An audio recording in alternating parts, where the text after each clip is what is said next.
Okay. 3, 2, 1. Hello, everybody. Welcome to Nerds and Words. I forgot what episode number it is. I should have asked. Potion, which episode are we on? Episode 45. Welcome to episode 45 of Nerds and Words. Joined this week with Potion Shop. Hey, it is me. What's up? And also Kerr. Yo, what's up? There we go. Couldn't hear you for a second. So how did your guys' week go? I have been taking advantage of the 50% drop rate all week, and I am up to 250,000 trash loot at Bloody Monastery, so I've just been going crazy. And that's all this week. That's since the patch. So is it finally growing on you? Like Hadum or just like Bloody Monastery? Yeah, either, both. I mean, I just got tired of loving character 62. That was like the main thing. And then with the drop rate, that was like the catalyst. I was like, all right, it's time to go for the next upgrade piece. So pushing really hard now for like maybe a Fallen God piece or either Pin Blackstar or something. I want to put a Predator on something big. And I don't know, that's just kind of what I'm working on right now. I think in the process of that, I'll get like 63 or 64 Sage, just by the nature of how much grinding that'll take. So you're doing the whole thing on Sage? Yeah, probably all of it. I might change over to Lawn Awakening. Just kind of depends. I'm kind of on the fence right now if I want to change over to Lawn Awakening. You doing Awaken or Suck? I'm currently playing Awakening Sage. He's 62 and 49% Me right too, now. dude. Oh, have you tried his new mobility combo? Yeah. Oh. It's super good, man. They actually kind of fixed him. Yeah, I think, honestly, it feels like Succession Wizard with his like double teleport. It's like a little bit more unique because of how Sage has to accomplish that, but you can double teleport with it. And along with his regular dash canceling, I think it's just insane mobility now. Yeah, you can do a lot of like fake outs. Some of it's unprotected, but you have just way more potential to keep your opponent on their toes that you didn't really have before. But we can kind of get into that when we get into the patch notes. Sure. Yeah, that's what I've been up to this week. Still working on a new YouTube channel. I think I'm up to almost 20 videos. Jeez, you've been going ham, dude. Yeah, I took some since we had this 50% drop rate, I'm pushing so hard for gear. I've slowed down this week a little bit. But I'll probably take it up again next week once the 50% drop rate's gone. That's all I've been up to, really. That's literally 100% of my time has been those two things. Nice. What about you, Kerr? How's your week been? It's been pretty good. I'm still chugging away at that 2 million trash. I'm about 1 million deep now. I got like 700,000 and something, 700 something thousand orc trash and like 200 and something thousand monasteries. So I'm about halfway done. So it's about the same. Taking advantage of the 50% is it worth? drop. Is it worth like 30 plus billion or something like that? For 1 million orc trash, it's like 18.5 bill. And then for 1 million monastery, it's like 19 bill. But I'm also saving all the other stuff too. So all the void seeds. I think I have like 5 bill worth of void seeds right now. Wow. That's and crazy. Then the shards and all the necklaces and stuff like that. Yeah. So I'm projecting to have like 80, 90 bill total by the end when it's all said and done. I'm gonna have a lot. I feel like right now I'm in like a race with all their tryhards who like realize how much money they can make to like get pre-orders on things. That's what I kind of feel like right now. Do you think there's a chance you might actually get a Blackstar pre-order to go off? Yeah, I think so. I think especially with new gear potentially coming out with the dungeon, which we'll talk about later. I think that a lot of people will try selling some gear for maybe the new gear, or they'll want something for the dungeon in particular, and they'll sell their gear in order to acquire that piece that they desire. Did either of you guys take some time off for other games the last week or two, or? I've been watching a lot on Twitch. So I watched Morland play, I think, every single game they changed to so far. Dude. You've been going crazy, Morland. In a lot of games. I've just been living vicariously through you, especially those little like games that you play. The old ones, like what is it, Warcraft 3? Yeah, dude, Warcraft 3 customs. Dude, I'm just like, what the fuck is happening? I don't even know. It's like a good time to watch. I got it! I got Shark! It's Panacea! Wait, what? Finally! Is that the potion piece thing? I can leave! Congrats. I didn't expect that. It came out of nowhere. Which piece is that? Okay, well, on to Cadres.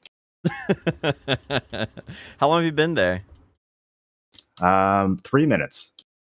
What? Wait, what? Plus, like, I don't know, probably a few dozen hours of actual Shuriken across 3 seasons. Oh, okay. And then like 5 hours of Prati, some other event. Yeah, that's pretty reasonable. Well, congrats. That's a nice 50% drop rate bust coming through hard for you there. Holy fuck, dude. Okay, well, I guess I should get out of here before Hey, my I've been telling you scroll guys intent for a long expires. time, when you take a break from BDO, it stores up your bonus luck. The first thing you want to do is something that requires great RNG. I mean, and here Morgan Dude, comes I back. literally took like 2 days off this game and it just shit this piece on me finally. Hey, that's what it takes. I'm gonna get another one, dude. I'm gonna stay here and get another one.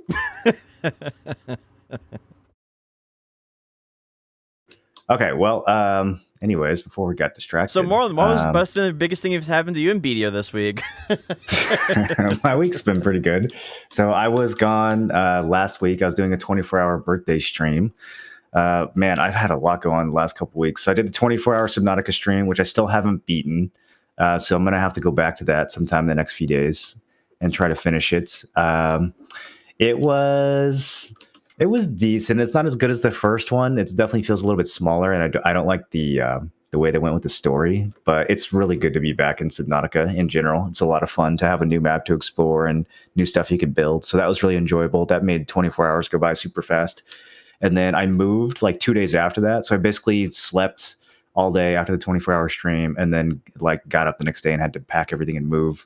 So that was pretty wild. And then we had the Awakened Sage buffs, which I've been enjoying a lot. Went to war and had a very good time. Did some battle arena, and I can actually like kind of stand up to rat classes now a lot better than I used to. And then a lot of WoW Classic too. Pre-patch, getting ready for TBC. Yeah, what else? Elion. Yeah, there's been a bunch of stuff that's been happening. Pumpkin TD. You played Blessed Unleashed for a day too, didn't you? Yeah, we did the Blessed Unleashed final beta. That game's come super far. We can talk about that after we do the BDO stuff.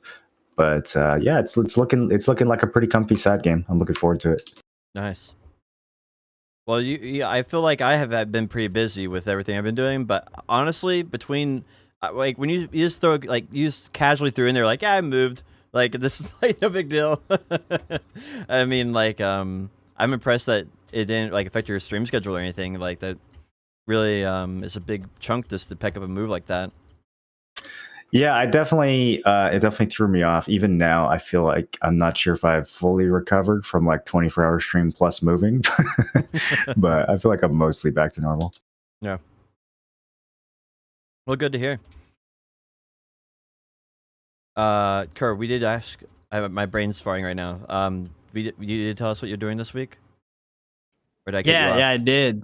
Yeah, he's just grinding. He getting that trash. Yeah, I've just been grinding, watching Moro play weird ass like pixelated Worldcraft 3 customs, and that's pretty much it, dude. I've just been trying to rest. I'm like, this is the first couple weeks that I haven't had like school shit going on, so I've just been trying to leave the house as little as I can, just breathe. So you're resting by doing potentially a 30-hour stream?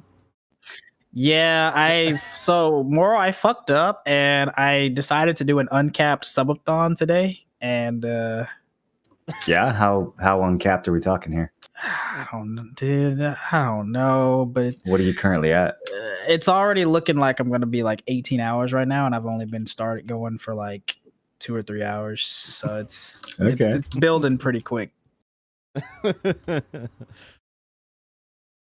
That's fun. I'm definitely stopping by. I'm gonna be lurking all night. So are you sleeping if it goes like 30 plus hours? You just sleep on stream? See, like I've never done a stream, even though I've been streaming for 2.5 years, I've never done a stream longer than 13 hours. So we're already about to be like well past the longest stream I've ever done. So I have no idea. I haven't crossed that path. I didn't really think this out too much. I just like kind of did it on a whim. Do you have your exclamation focus by advanced? Oh shit, dude! I need some focus. I'm trying to like stay away from all the supplements though early because like I feel like if I drink like I didn't have coffee this morning because I normally always have coffee, but I didn't want to try have any coffee or like energy drinks early because like of the crash, you know. Yeah, well, I mean, if you were drinking Focus, you wouldn't give a crash. Yeah, just yeah. start with Lasting drinking clean Focus, energy. and you just keep on drinking it the entire 24 hours. Clean Yeah, energy. that's what I was doing. I started like 2 or 3 hours in. I started drinking it and drank it the whole 24. Felt great. I was ready to do another 24 hours at the end. Yeah, I actually was watching Moro, and I went to bed, woke up, Moro was still streaming, and then someone in chat was like, "Yeah, how long would you go? Like, how long would you go? Like, I want to see how much you value your health." He's like, "I could go for like at least another 24 hours." Like, it was like this thing was Yeah. like 18 hours, you know. If the price was right. Well, I'm glad you guys have had great weeks. Moro, congrats on moving. It's a big thing in life. So hopefully you settle in and feel good there. Let's jump Yeah. into some of the patch note stuff. This week wasn't a huge patch because they are saying on the 26th we're gonna have a huge PvP and PvE patch. So we're gonna have to see exactly everything we get. Korea got some stuff this week that wasn't in the global lab, which kind of leans to say that they're still doing stuff. And we might even have more stuff than we were anticipating on the 26th. So it looks like it's going to be shaped to be a pretty big patch. This week in particular, they nerfed Sage Succession, and they buffed Sage Awakening. I know more you play Sage Awakening a lot. What are your thoughts on it overall?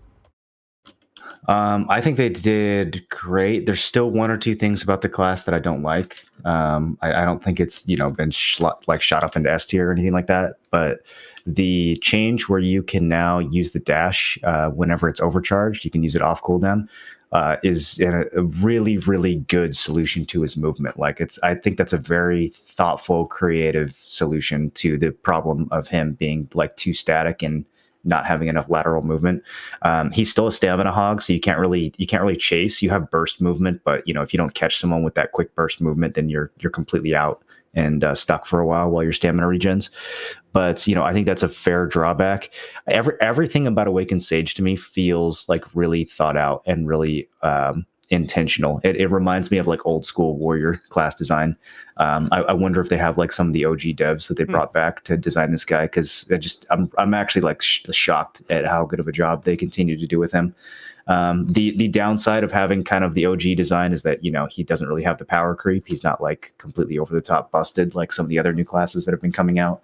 But I really like the way his movement feels now. There's a lot of meaningful decisions you have to make in terms of like how much movement you want versus how much protection you want, how to manage your stamina. You can like kind of fake people out now with your movements, and there's some give and take that comes along with that. All in all, he just feels way more fun to play than he did a week ago. I'm pretty happy with it. Kerr, have you fought any of the new sages? What are your thoughts? Dude, so many of them. So like I spam the shit at RBF, and like I noticed a lot of what Moreland said, where like they can do a lot of fake out movement, but a lot of it is unprotected. But like if you don't play Awakened Sage, you really don't know what is protected and what isn't. Sort of akin to like a berserker, right? Where like if you watch someone like YoFam Steve, where they do all these crazy movements, but a lot of it is unprotected. But like you don't know that. So like I found a lot of times where I just got absolutely outplayed because like I didn't know when to punish him. And then I don't know what that ability is where they do the T pose and then like you just die. I don't know what ability that is, but that shit, it hits really hard. Well, what's that called? Shift F. Lightning Prison, I think. Yeah, that's the big super armor AoE. It's definitely grab bait, but they also it feels like they didn't mention this in the patch note, but it feels like they made it so that the window of time to cancel out of his longer animations has been expanded, because it definitely feels like you can bail out of those longer animations in a way that you couldn't before the patch. But I don't see that in the notes, so I don't know if that was like an unintentional side effect of the other change they did to Bolt or what. But I'm definitely finding myself like not getting caught as much in those longer animations. It feels like you can just dash out of them if you overcommit. Yeah, like there's definitely a lot more people giving him the time of day now. Like before this week's patch, you wouldn't see hardly any. I would see maybe one like all week.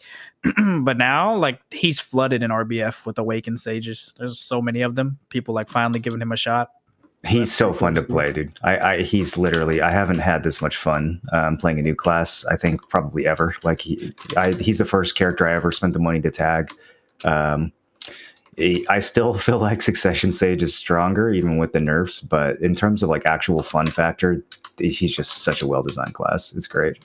I mean, they did say that like he's a class that's been in development for a long time, right? Like at least in the concept level. So I guess I could kind of see where like maybe some of the old developers like laid the groundwork for him, at least the concept of it. And maybe that's why you kind of feel akin to like some of the older classes with the way he feels and performs. Yeah, I definitely there's something like that going on. I definitely am having a hard time because I thought it was just going to be like before this week's changes to Sage's mobility. I thought I was like, okay, I'll just play Sage until 63, then I'll roll to Awakening of Lom just in time for her, just after she gets buffed, and I'll have a lot of fun on Awakening of Lom. But after these changes this week, I'm like, oh, I'm really like, I don't want to reroll anymore. Like, I'm actually like trying to find excuses to stay on the class now because I don't want to reroll. Because I'm just having so much fun with it. Now, what you said is like they brought back they brought back maybe one of the OG developers of some of the original classes. I think you might be onto something there. We mentioned last week with the quarter 4 earnings report that BDO PC is their like 50% of their income, and NAEU is a big part of that as well. And mobile's fallen off like a cliff since they went extreme pay to win. Yeah, it's crazy because mobile used to have something like 5 times the revenue of PC, and now you guys are saying that PC is actually taking over. Yep. I think PC was 43% of Pearl Abyss as an entire company's income. And that's including EVE Online too. Yeah, that's including all their other games, all their other business entanglements and things. It's pretty crazy. That is crazy, man. Rip BDO Mobile. I haven't played it for, I don't even know, like 8-10 months, maybe longer. I totally dropped that game after they changed the Pride of Pen stuff. Yeah, I never played it. I played it a little bit at the start, but never enough to really understand it fully. But I hope what this is just like a lesson to learn. Like, there's a limit to how much you can make the game pay to win before people just like up and quit. And I hope they learn that lesson from mobile so that PC can benefit from that. Oh man, I don't think they're ever going to learn that lesson. I think that's very optimistic. I guarantee you that they have not taken responsibility for that. When they were talking about mobile last year and how it was falling off, like last summer, they were blaming COVID, bro, which is like, you can't get more clueless than blaming a pandemic where everyone is stuck at home with infinite free time for losing revenue on your mobile game. Like, it makes no sense. It's literally backwards. But like, that's the route they took. So I don't think that they're recognizing the problem at all. It's really weird too, because like mobile had such a big chance to like be good and have some longevity. Because I remember at the start, I was in a guild with like Silver and Moro and Joe and Nabron and some others, and it was really fun. Like the Node Wars felt really fun. Obviously, like if you paid, you had a big advantage, but the advantage wasn't so crazy that like people that kept it running in the background on like blue stacks or whatever couldn't compete. Like you had a purpose. But then, like, after some point, it just kind of changed. Like, I guess when they uncapped the enhancements and just made the enhancement system more egregious. But, like, it definitely had some good points where it could have some longevity. But then they changed it. Yeah, I managed to stay in the top 1% of that game, just paying the $10 a month, like, convenience pack, basically, thing. And when they added pry through pen, I suddenly went from being top 1% to being maybe top, I don't know, 8%. Like, it was a drastic drop. Like, everyone just shot ahead of me. You had to spend money at that point if you wanted to stay relevant. Yeah. Feels like Arcade all over again then. That's what it sounds like to me. It was such a good game too, man. Like, I've never played a mobile game that good in my life. And then they just killed it practically overnight. just sucked all the fun out of it. It felt like all your activity in the game no longer mattered. The only thing that mattered was the money that you spent. Mm-hmm. I guess mentioning the quarter 4 earnings report, since you weren't here last week, they reconfirmed that Crimson Desert is supposed to be a single player game with a multiplayer option in it. And they're targeting, they said half the developers are working on it. Out of all developers, and they've listed the number of developers. I think it's like 700 and something. Yeah, 716 developers total. So it's like 350 roughly. They have 716 devs now. That's including the EVE Online devs though, which are probably like 200 or okay. something, 200, 300. That's crazy, man. Yeah. Do any of their games feel like they have hundreds of people working on them? Like even BDO, does it feel like there's hundreds of people giving us patch notes every week? No. And the crazy thing is, like, there's 492 staff on top of the developers. That's like those are like the patch people and stuff, I would assume, because I would, man, like, I don't understand. It seems like extremely inefficient. Yeah, that's why I always kind of get a kick out of reading the patch notes where they have those kind of like nonsense changes. And we joke about like it's the Friday at 4:59 p.m. patch note where like you have to pretend like you did something, and so you submit this note about how you like change the placement of a rock in like Drigan or something. It has to be real, because I feel like there's got to be just so many people at that company that don't pull their weight. And this game has always felt like there's like 10% of the devs that are just like carrying and doing all the smart shit, and then the other 90% are just weighing them down and just adding like every dumb feature they can think of, and like just daily quests and chores and like garbage. And there's just like a few OG devs that are like, wait, we still have a chance to make the game good. The more I think about things in that type of perspective, a lot more things start making sense. Like this week on Global Lab, they added like a hunting bird and a hunting panther, which will have no relevance in hunting, almost guaranteed.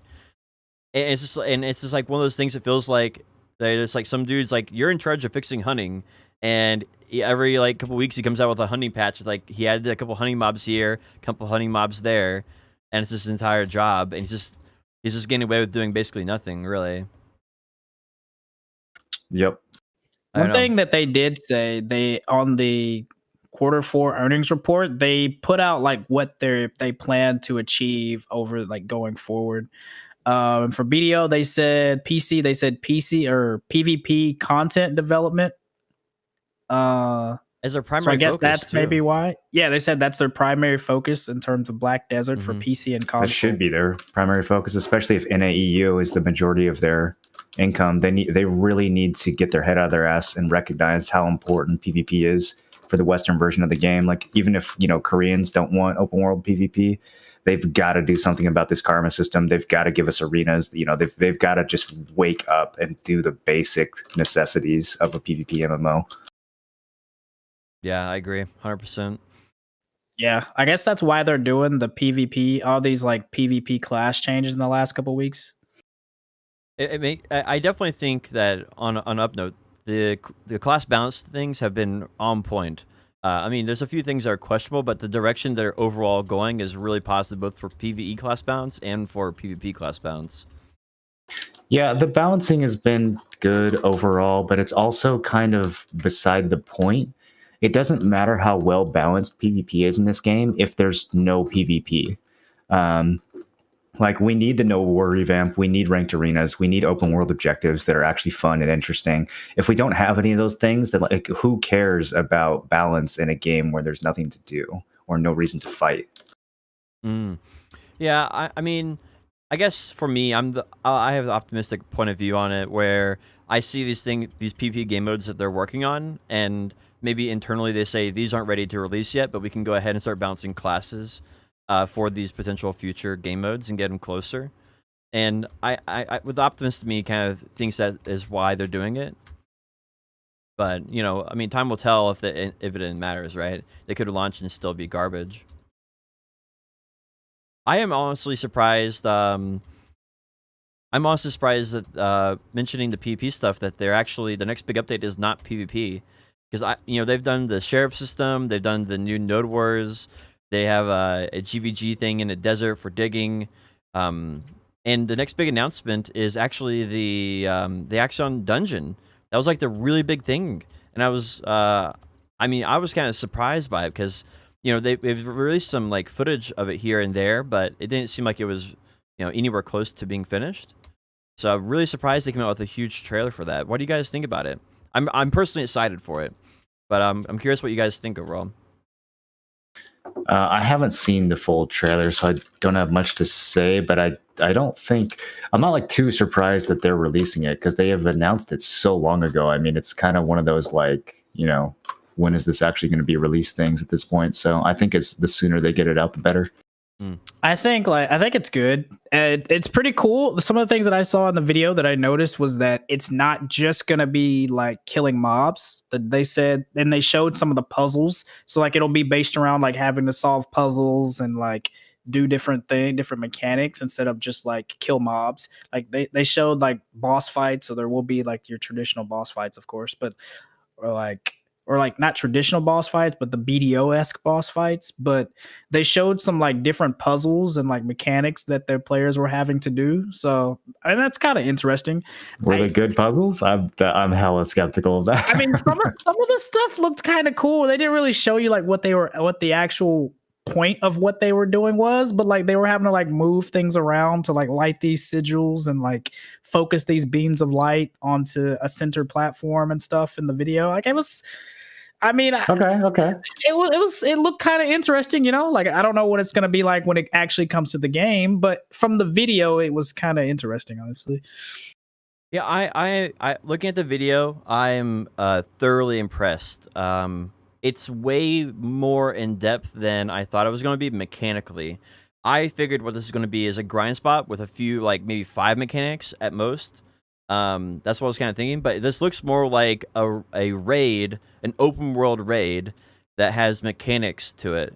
And that seems very interesting and unique and very BDO because every other raid is instance, and this one's going to be open world. And there's still going to be challenges. It's 5-man instead of 20-man or whatever a raid normally is. And I don't know. I think that overall it's going to be really interesting.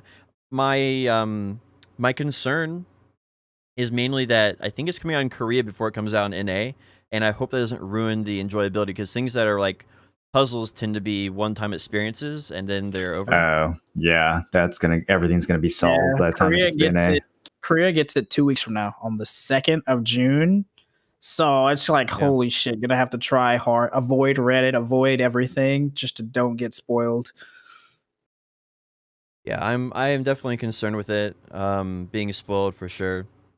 And I feel like on top of that, since it's a 5-man activity, it's gonna be even harder because you have to have 5 friends who also agree to not get spoiled, not look at Reddit, not look at Twitter. And then there's also the possibility of like just as streamers like chat or YouTube comments like, hey, this is how you solve this, this is how you do that, and like there's that whole element as well.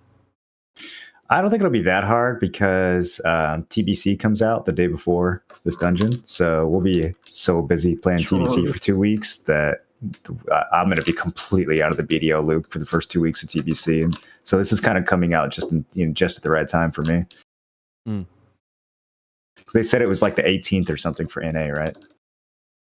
They haven't given us a day for NA, I don't think. I know. I thought I saw it. I know we have the Heidel Ball next month. Yeah, so I imagine it's going to be. Maybe that's what I saw. So I imagine it's going to be, if we do get it, it'll be something tied in with that because they always have to have some kind of big announcement that they want to make or something. So I could see like them releasing it around that time for NAEU, but I hope it's not that long. Yeah, they also mentioned here that they're doing way more dungeons than I thought. I was speculating they were going to do 3 dungeons. They're going to do 1 Valencia, 1 Odalita, and then 1 obviously Ocean. But it looks like they're doing 5 or 6. I have to go back and see what the number of. It was I think it was 4. It was desert, valley, forest, underwater. Yeah, I think those were the 4. Yeah, those were the 4 themes. Desert, Ocean, Canyon, Forest. So the Canyon one, I'm interested in. I guess we're getting Desert first, Ocean second. Canyon, I can't think of what that would be. Maybe like the area in northern Valencia that's always been kind of empty. Maybe they're finally putting some of those assets to use because that area looks That's super true. fucking cool to like just run through, but there's nothing up there. True, and it has a huge canyon in between the two for the river. Maybe it could also be the other part of Medea that has been off limits for like years now. Oh god, remember that? Medea Part 3. It makes sense a little bit because we have a part of Valencia that's not done. We have a part of Odalita that's not complete. We also have the upper part of Valencia, the demon land of demons or whatever, it's not complete, and Medea. So it makes sense that maybe they do that. I don't know. It seems interesting to me though. And the fact that we're getting 3 more of these kind of says they're kind of in for it for the long haul. Well, they have 700 devs working on it, so yeah, true. I mean, I think when you look at the trailer, I'm looking forward to your response to hear what you say. It looks like they're putting a lot of effort into this one. Like all the assets look new that we've seen so far, aside from like some basic history mobs, but all like the bosses and everything look brand new. All the mechanics and like visuals look brand new.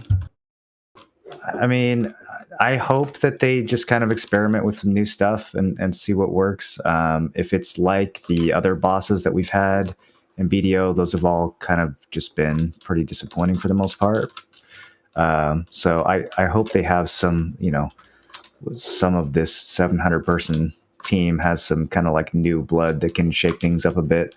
I still think that by far the biggest thing this game would benefit from in terms of PvE is simply just an infinite dungeon that just gets harder and harder as you go down. Because it'll always be relevant, it'll just be. Yep. Yeah, just. You mean something similar to like Delve? Yeah, exactly. Oh, that's such a good idea.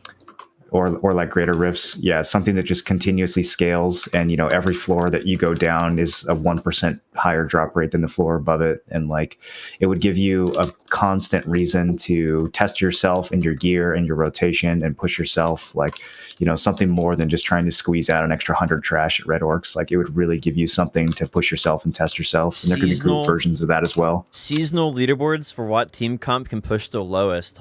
Oh my gosh. Yep, exactly. And like titles and shit. Yeah. So like that's another thing. I'm like curious to see how they're going to make it stay relevant. Cause like I know people have been like nerdgasming over getting dungeons in BDO forever. But I think at the end of the day, people are still just gonna be like 2 silver per hour crazy. So I'm gonna be curious to see how they do it, whether they like base it around cosmetics or if they like make it time gated, like 1 entry a day or something like that, to like kind of keep the relevance. I think it's going to be Fallen God Helmet. I think they're making a new piece that drops from the dungeon. It is for Fallen God Helmet. It's almost the perfect time for it too, because it's been such a long time since we got a new piece. I could see that. We're overdue for the next piece. Mm-hmm. True, they could put the new flame there, so you have to grind there and either get the fragments or get a straight drop from doing the dungeon. I ordered a second Flame of Despair just in case. Just in case. And I think that would always give it some relevance too, at least for the next 5 years of BDO, because I can't see us all getting pinned Fallen God Helmet anytime soon, right? So they could just easily do a dungeon every 6 months and release a new Fallen God piece, and that dungeon has relevance for the foreseeable future. I think they did do a good job with like way they. I don't know, Moro, if you like saw in the video where they talked about how they were gonna scale it. But so for the first dungeon, or the way the dungeons work overall is if you enter on a regular server, you go into the normal version, and if you go in on Hadoom server, you go to the hard version. For the first dungeon, the normal version is based around people with Pentuvala / Narchillan gear. And then for the hard version, it's based Did they actually say Pentuvala? Or they said Tuvala / Narchillan, so I just assumed Pen. Interesting. So, well, it's interesting that they mentioned Tuvala at all, because that kind of implies that they want to bring that back in the next season or something. I kind of thought Tuvala gear was just going to be gone for good.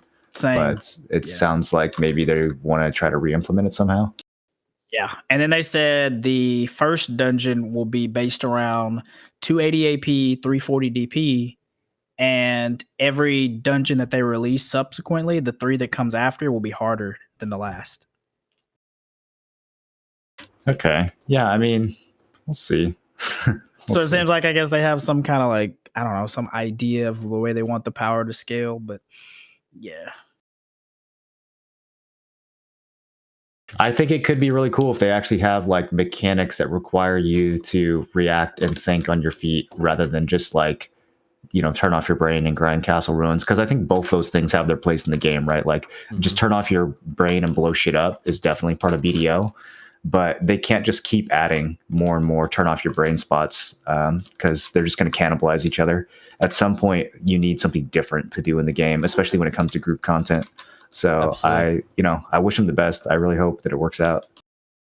Yeah, I'm really excited to see how the open world kind of combines with PvP and then combines with the mechanics, because it kind of gives me an idea that there's going to be several different mechanics to activate at the same time, and then you and your team will have to go to one of those mechanics and then try to accomplish the mechanic.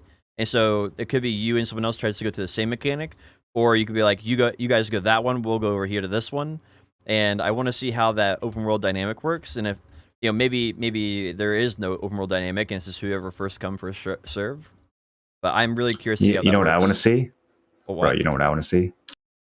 A DPS meter. I mean, DPS meter.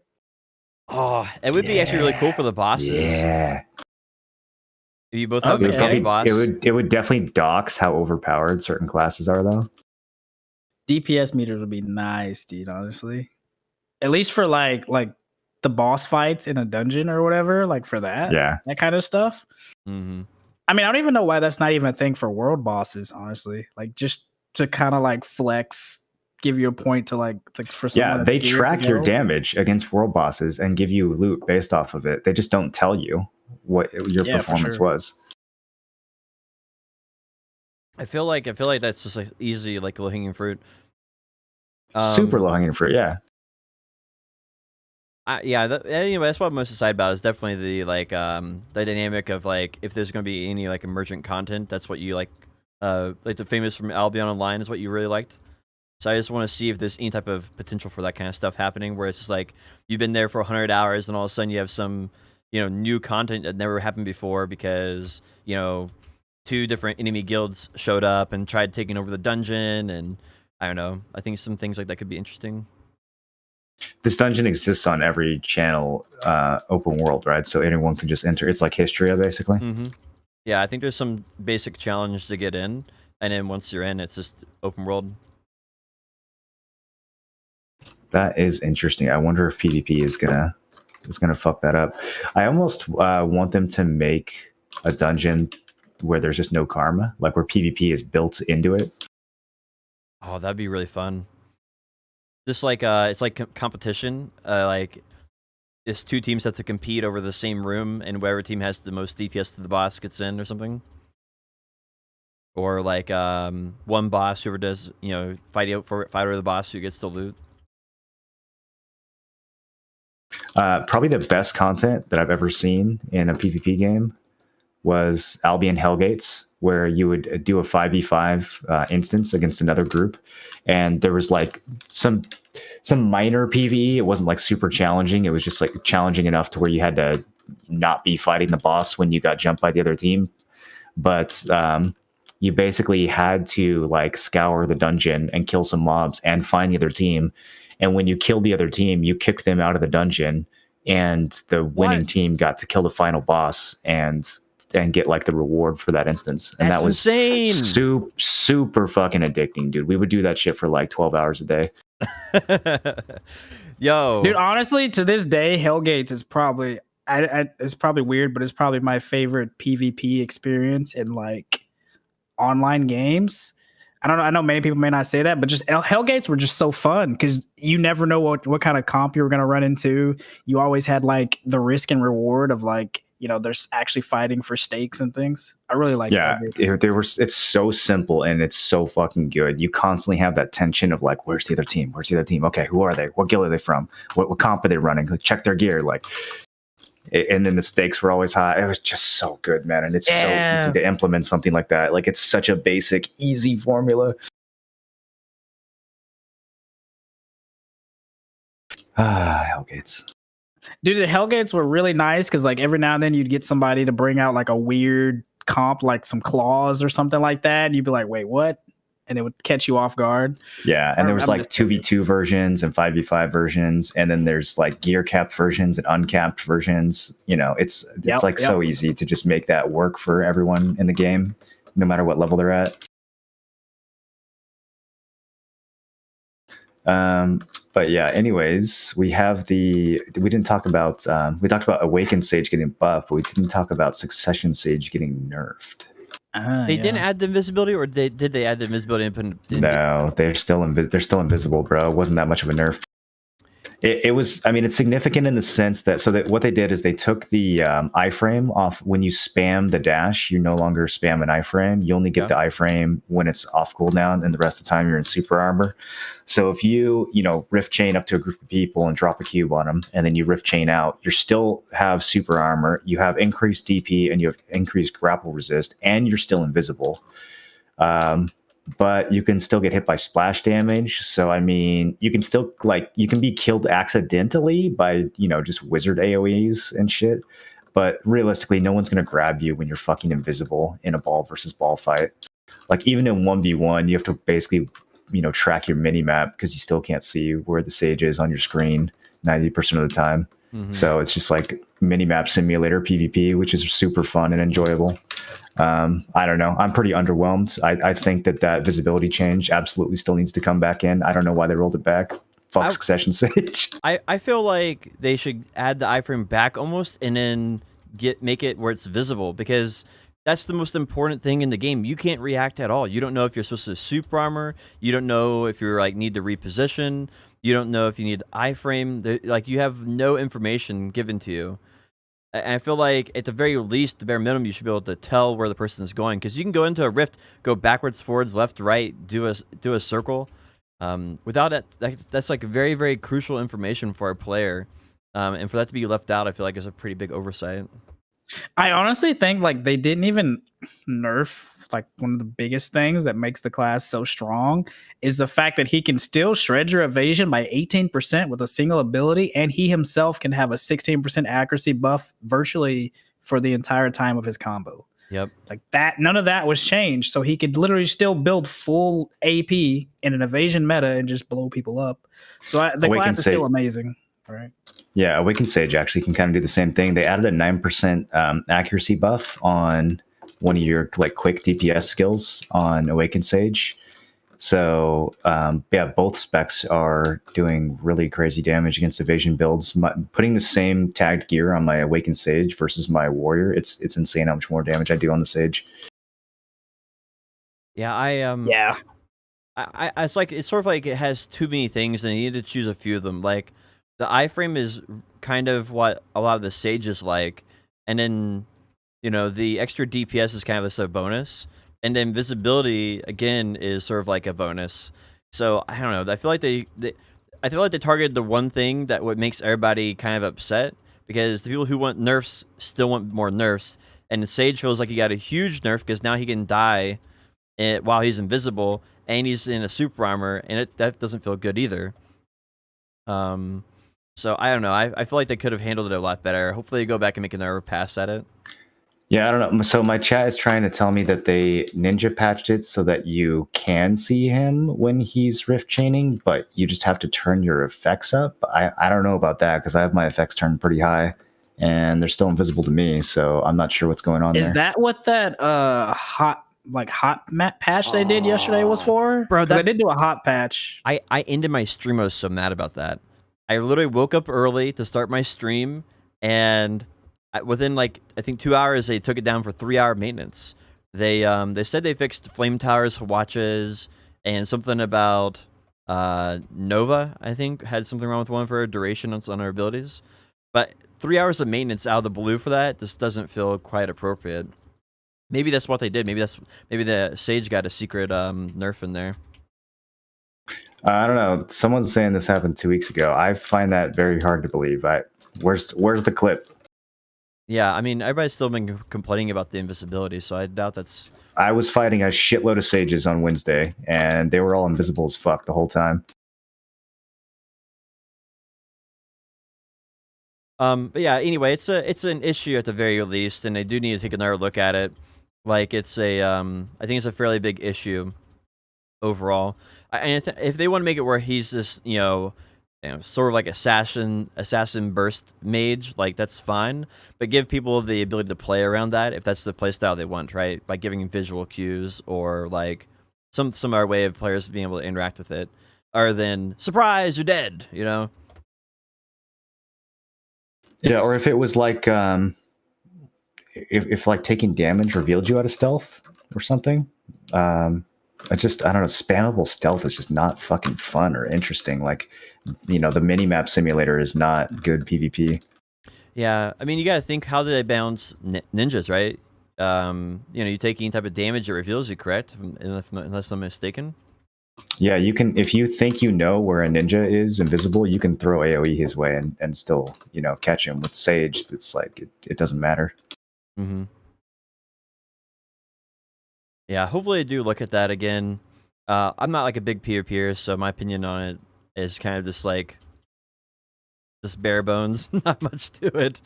But with the amount of complaining I think that they received, I think at the very least they realize it's an issue.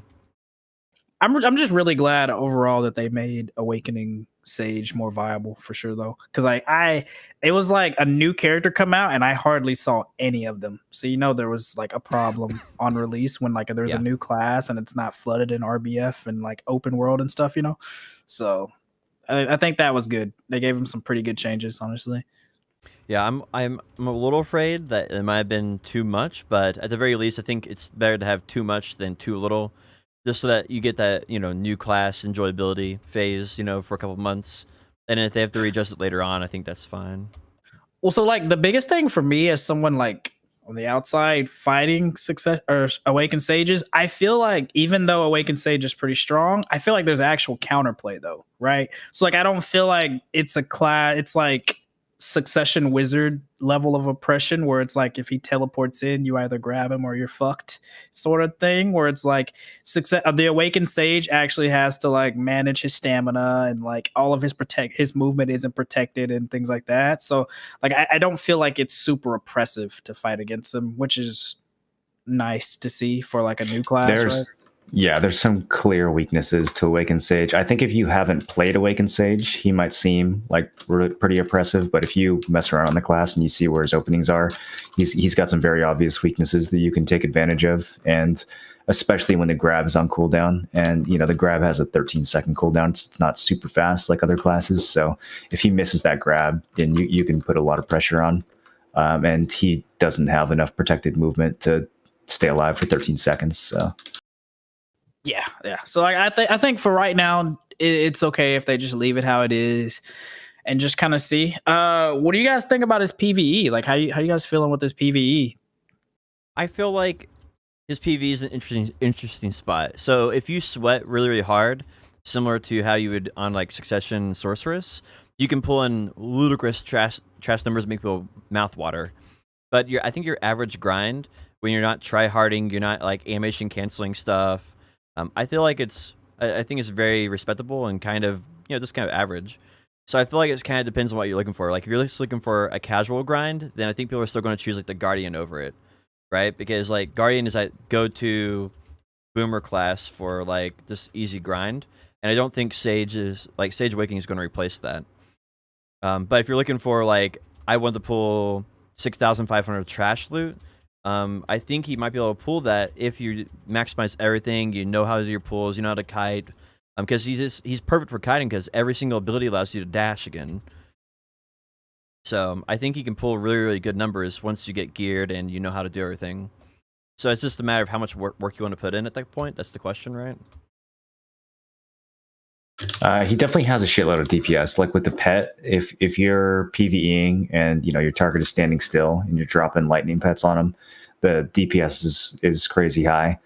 I don't know. It's very like there's a lot of input, which I think some people don't like. He's not a very lazy class to grind on, but I find him really satisfying in PVE. Like the way it feels like you're being rewarded for canceling your abilities together in interesting ways, kind of like playing Awakened Warrior again. It has that same sort of feel to it where it's like it pays off to do your inputs properly and chain things in an order that makes sense. And like, yeah, he's got a really good pulling skill. I think his PvE is pretty solid. Mm-hmm. That's good. I feel like that's like, honestly, sometimes I feel like the PvE ability of a class is more important than even the PvP aspect. Because, like, think about it, right? Like, you siege once a week and you node war 3 times, and like that's fine and dandy. But the majority of your time is spent grinding, right? In most cases, for the majority of players. So, like, having like a rewarding, or at least a PvE that's decent enough to be in that average or maybe even above average is really important. Absolutely. I mean, I think the recipe for success is if you're good at Node Wars and you're good at PvE, then everybody wants to play that class. And if you're one or the other, then if you're strong in one or the other, then I feel like you get a portion of the community. And I think PvE is definitely more important in that regard.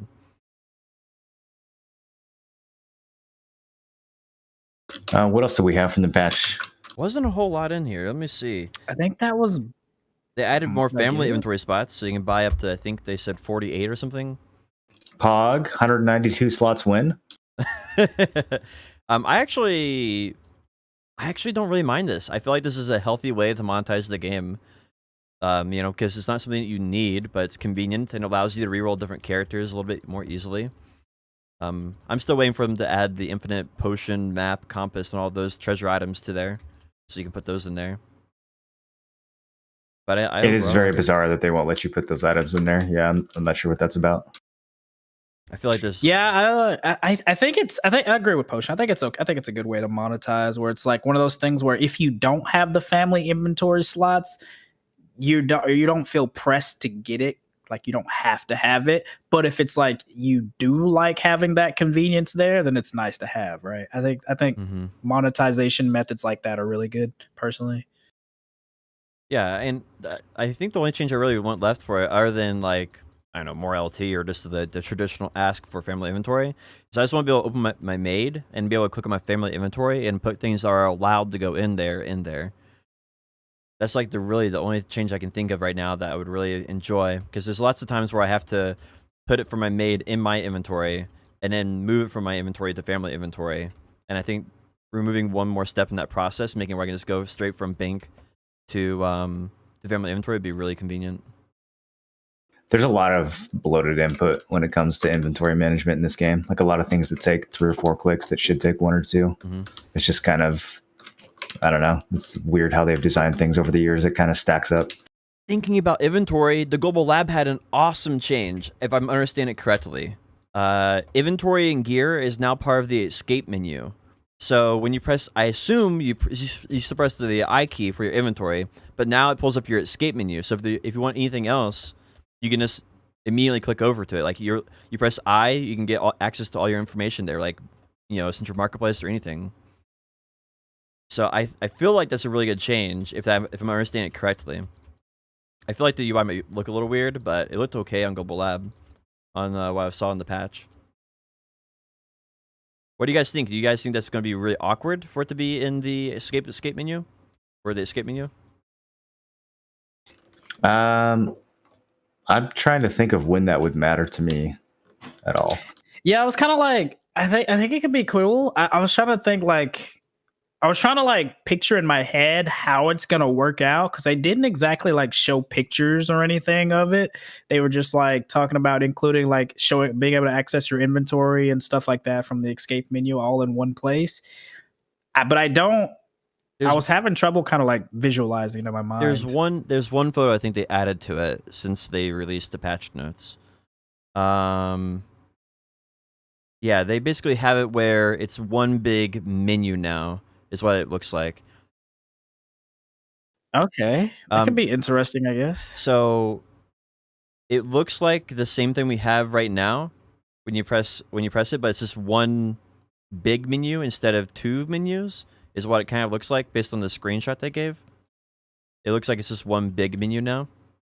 It looks more or less the same format. It doesn't look like the format changed a lot. Just like it's one menu that you get, instant escape menu. The top of it looks the exact same too. So I wonder how. Yeah, I'm kind of wondering how it actually combines with the existing escape menu. Or maybe you have to press escape and then press the I key, or then go to inventory. Because if it's two button presses now instead of one, I'm gonna be upset.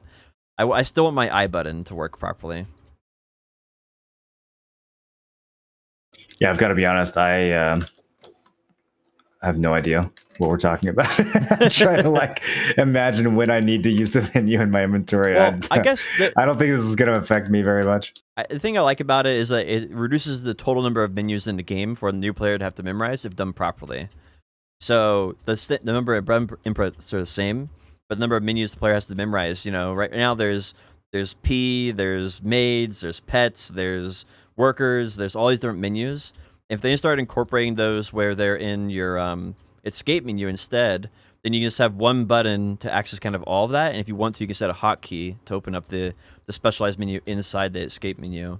So I kind of like that idea where it's all underneath the same menu instead of like 20 different ones.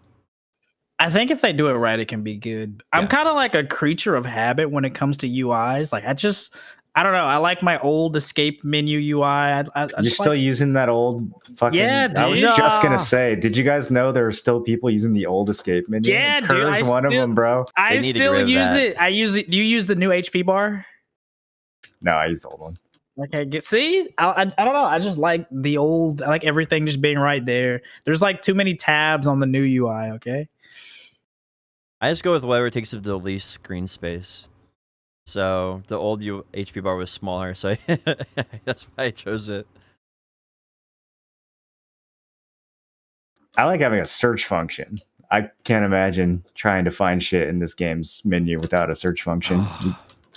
The new UI is nice for the coupon function though. Being able to like type in your coupons in the new UI without going to the website and then downloading it through the web storage, that's nice. What other new shit have they added that you can't use because you're still on the 2016 UI?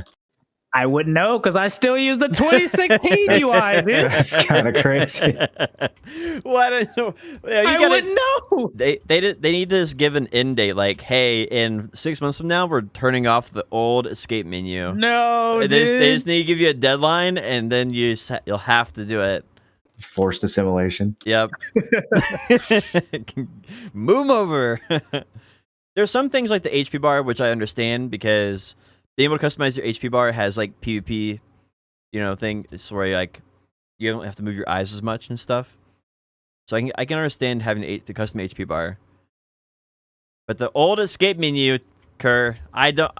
You're gonna have to Dude, I'm a change over. creature of habit, man. I'm just so used, and everything's like just right there. But you're all right though. There's a lot of stuff you're missing. Like I didn't even know about the coupon thing until Neighbor told me like 2 weeks ago. So, and I've just been using the website manually. I thought it was like the old coupon one, where basically it would take you to the website manually. And I'm like, oh well, I can take it myself to the website. Thank you. Yeah. But once I learned it was actually in game, I was like, okay, wow, I've been missing out. It's pretty good. Yeah. Oh, another thing. Wait, so we're doing global labs. Moro, what would you choose for your belt cup augment? 6 non-cheat DR or 3 non-cheat AP? Which one's the best? I mean, I think it depends on if you're glassed out or not. Like, there's definitely some specs where I'd go for the AP, but I think overall I'd take the DR. Well, I think if I was an invasion build, I'd take the AP. Because otherwise, like, what does extra DR do when you're in invasion build? I mean, maybe if you're not at like a certain bracket or something, maybe. But for the most part, I think in invasion builds, I would take the AP. And in a DR build, I'd take the DR just to reinforce my existing build. Because 6 DR compared to 3 AP is just not really much of a comparison, right? I mean, I don't know. DR doesn't really reinforce itself very much in this game. Like, it's got a pretty harsh plateau. So that's for the plateaus for PvP though, not PvE, correct? Oh, right, I don't know who. I don't take damage in PvE, so I have no idea. Yeah, it just said like straight across. It just said like it didn't say PvP or PvE AP. So I'm assuming it applies to both because it said all AP and all DR. Yeah. Okay, I can see that. So like, I don't know. I think it could go either way, even with an evasion, because like the DR don't do a whole lot, but like just I guess having a little extra DR for when like your evasion roll does fail you. I can see both of them being viable, right? I think what's going to end up happening is there's going to be a meta around one or the other, probably the DR, because I think most people are already kind of leaning towards the DR. And I feel like they should, once the meta kind of forms around that, they should buff whichever one isn't in the meta to kind of reinforce it a little bit. So if the AP ends up being more popular, they should make it like 7 DR. If the DR ends up being more popular, they should make it like 4 AP. I don't know. I think that's always going to be shifting. That's always going to depend on like what new classes are coming out and who's getting buffed and who's getting nerfed. I don't think that's going to be very static. I personally really like that they're given these options. Honestly, I like that they're given two choices. Yeah, I think it's a good trade-off. I just wish that the game did a better job of showing you how much effective AP and effective DR you have. Because right now we have to rely on third-party tools for that kind of thing, and 99% of the people who play this game have no idea what their actual AP or DR even is. Like they couldn't. Yeah. They couldn't even guess. Like if you asked them, they would be way off. Yeah, like it'd be nice if there was just a total number. Like when you mouse over your AP DP, you just get your breakdown, like your total. Wouldn't that be something? That would be so imagine nice. Having a character stats page in an MMO. Wouldn't that be something? Maybe one of the 716 devs can get started on that this year. I'm really surprised with the UI update that they aren't actually doing that. It has the same old AP DP breakdowns that we have right now. It's not being changed at all. The ones that are utter nonsense and tell you nothing. Yeah, it's literally not. Or the accuracy total that doesn't include your crystals or like a million other things, your buffs or your food or anything like that. Yeah, that is so fucking weird to me, dude. Yeah, I'm not a big fan of it. I wish that was something like, I feel like it should be like accuracy, main hand AP, awakening AP, like DR, evasion, and then like monster AP after all that. So you have like 6 main stats you're looking at, and that includes everything: crystals, hidden gear score, visible gear score, everything. Yeah, I don't know why they're still obfuscating half your stats. Like, it just doesn't make any sense at all. I guess it's just because they don't see it as a priority, right? They don't think the players care, and they say the current one works. I mean, I don't know. It's because they don't play the game, but I don't know. Yeah, maybe. I mean, they definitely have listened to players saying about the dungeons, so I mean, it's just a factor of how loud people are complaining about the UI. It's just not loud enough compared to dungeons, you know? I just hope the dungeons aren't once a week. I would please no. Lose my mind, dude. What if it's like a once a week thing? What if you could pay real money to do them more than once a week? Then would you be okay with it? I would be very upset about that. that's what Lost Ark does. Lost Ark allows you to do it once per week. And you can 1,200 pearls per dungeon ticket. What do you think? It'd have to be really damn good to be worth 1,200. Okay, so you get one entry a week plus a second entry if you have value pack, and then 1,200 pearls per entry after that. I think that's fair. I think we can all agree that's fair. Gosh, $12 per entry. The fact that you said that and Probus might be listening makes dude. That's the one thing they'll take away from this entire thing. Chill. I think everyone in the community can agree that that's fair. Dude, never mind all the good talks about like adding them so we can see our actual stat breakdown and stuff. They'll pick that one part. They don't know what that means, bro. They're not even aware of the fact that your fucking accessory or that your crystals and food don't show up on the accuracy bonus. The marketers are like 5-head as fuck. They're like, I can squeeze an extra penny out. Oh yes, let's do it. Yes, 1,200 pearls. Let's make it 1,500. We'll make it 30% discount coupon for the first week. Okay, how about this? We don't add the extra dungeon on value pack. Instead, we add yet another monthly subscription item that you have to buy in addition to Karma Blessing value pack and Old Moon book, and we call it the Adventurers something something. And The it's Dungeoneer's just like the Dungeoneer's book, Dungeoneer's Guide. No! yeah, so it's another monthly sub that you have to buy in order to do the dungeon multiple times. Oh, gosh. As much as you guys joke, there's actually a probable chance that something like that happens. Not even gonna joke. It's probably gonna. It makes me happen somewhere sad. along I was enjoying the idea of the dungeon so much, Kerr, and now I just have despair about what kind of pay when they're going to add for it. Dude, I hope it's cosmetics. I hope they just do something where it's like fastest team to clear it gets like, I don't know, some kind of blue stormtrooper effect for a month or some shit. I don't know, something's goofy to give it longevity to go for. It will be, you'll get an item and you can combine it with 10,000 crons, 10,000 blackstones in order to craft a costume, because we fucked up we fucked up the blackstone market and we don't know how to fix it. True, blackstones are hard-footed men. At least the armor stones or weapon stones. 500,000. Really, 500,000 Yeah, weapon stones. that's when I checked it yesterday. What it was. I think it's only a matter of time until armor. I actually like it. Made me really upset. 630,000 now at min price. Yeah, it's going to get. I have the worse. solution to that. You guys want to hear the solution to that? Make it where they don't drop as often from Hadoom grind spots, maybe? What do you got? Way easier, way better solution to that. Okay, so this would take 5 minutes. Here's what you do. You add an NPC who has exchange options for blackstones, and for a set amount of blackstones, he gives you, wait for it, fail stacks. Trading blackstones for fail stacks. They would do Which something is ridiculous. literally what you do, by the way, when you click Reblath. You trade That is blackstones true. for fail stacks. So instead of making players hate the game with the most tedious upgrading system ever, simply do the math of what the average cost is to make that stack, add a 15 or a 20% tax to it, and just let people do that directly to the NPC. MB4 Dragon Fossils 2.0. Yeah, that's the thing, is that they can't actually do the math properly to figure out the cost of this. So they'd end up being like a 400% tax instead of a 20% tax. True.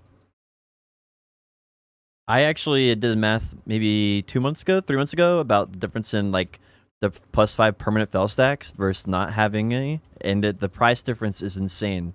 For even just like a 20 fail stack, it's like absolutely saves you millions and millions and millions of silver. Yeah, I mean that's right there is like one of the only reasons you should do the 30k quests, because definitely not worth for the 300 stack, like the amount of time it takes. But for that increased base fail stack, it's pretty much silver forever as long as you use it, right? Pretty good, yeah. Mm-hmm.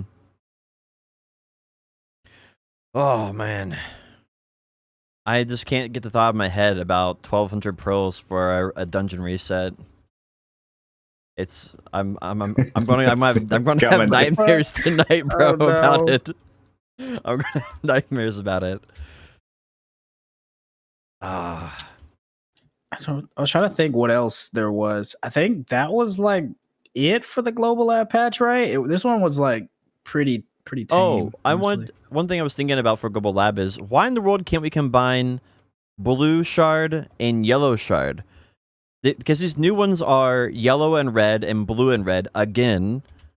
So I want one that's yellow and blue so I can have other options for grind spots. What are you talking about? Right now, if you get a yellow shard or you get a blue shard, you have to go to orcs if you want a solo grind spot in order to turn it into a cup.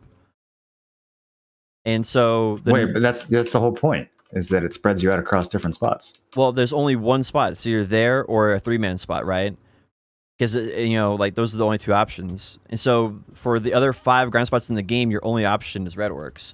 I want there to be... I can combine yellow and blue together. That way, if I'm grinding at Bloody Monastery, I can go over to Fogan's and grind there and make a different cup instead of going to Red Orcs or Castle Ruins. I think it'd make more diversity and allow the players more freedom to choose where they're going. rather than forcing every time you grind out a yellow or blue spot, you have to grind red orcs. Yeah, I guess I could see that.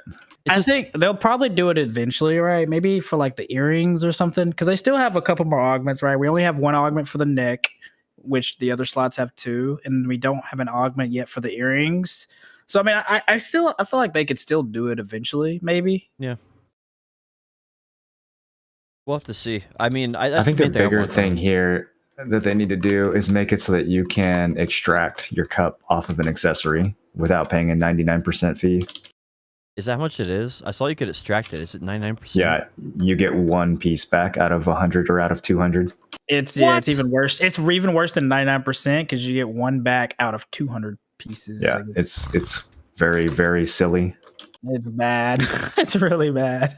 I guess I understand that a little bit because it makes it where there'll always be value to it as long as the items are desired by players. So I get that because otherwise you would eventually just have a marketplace cap and then you wouldn't need them anymore.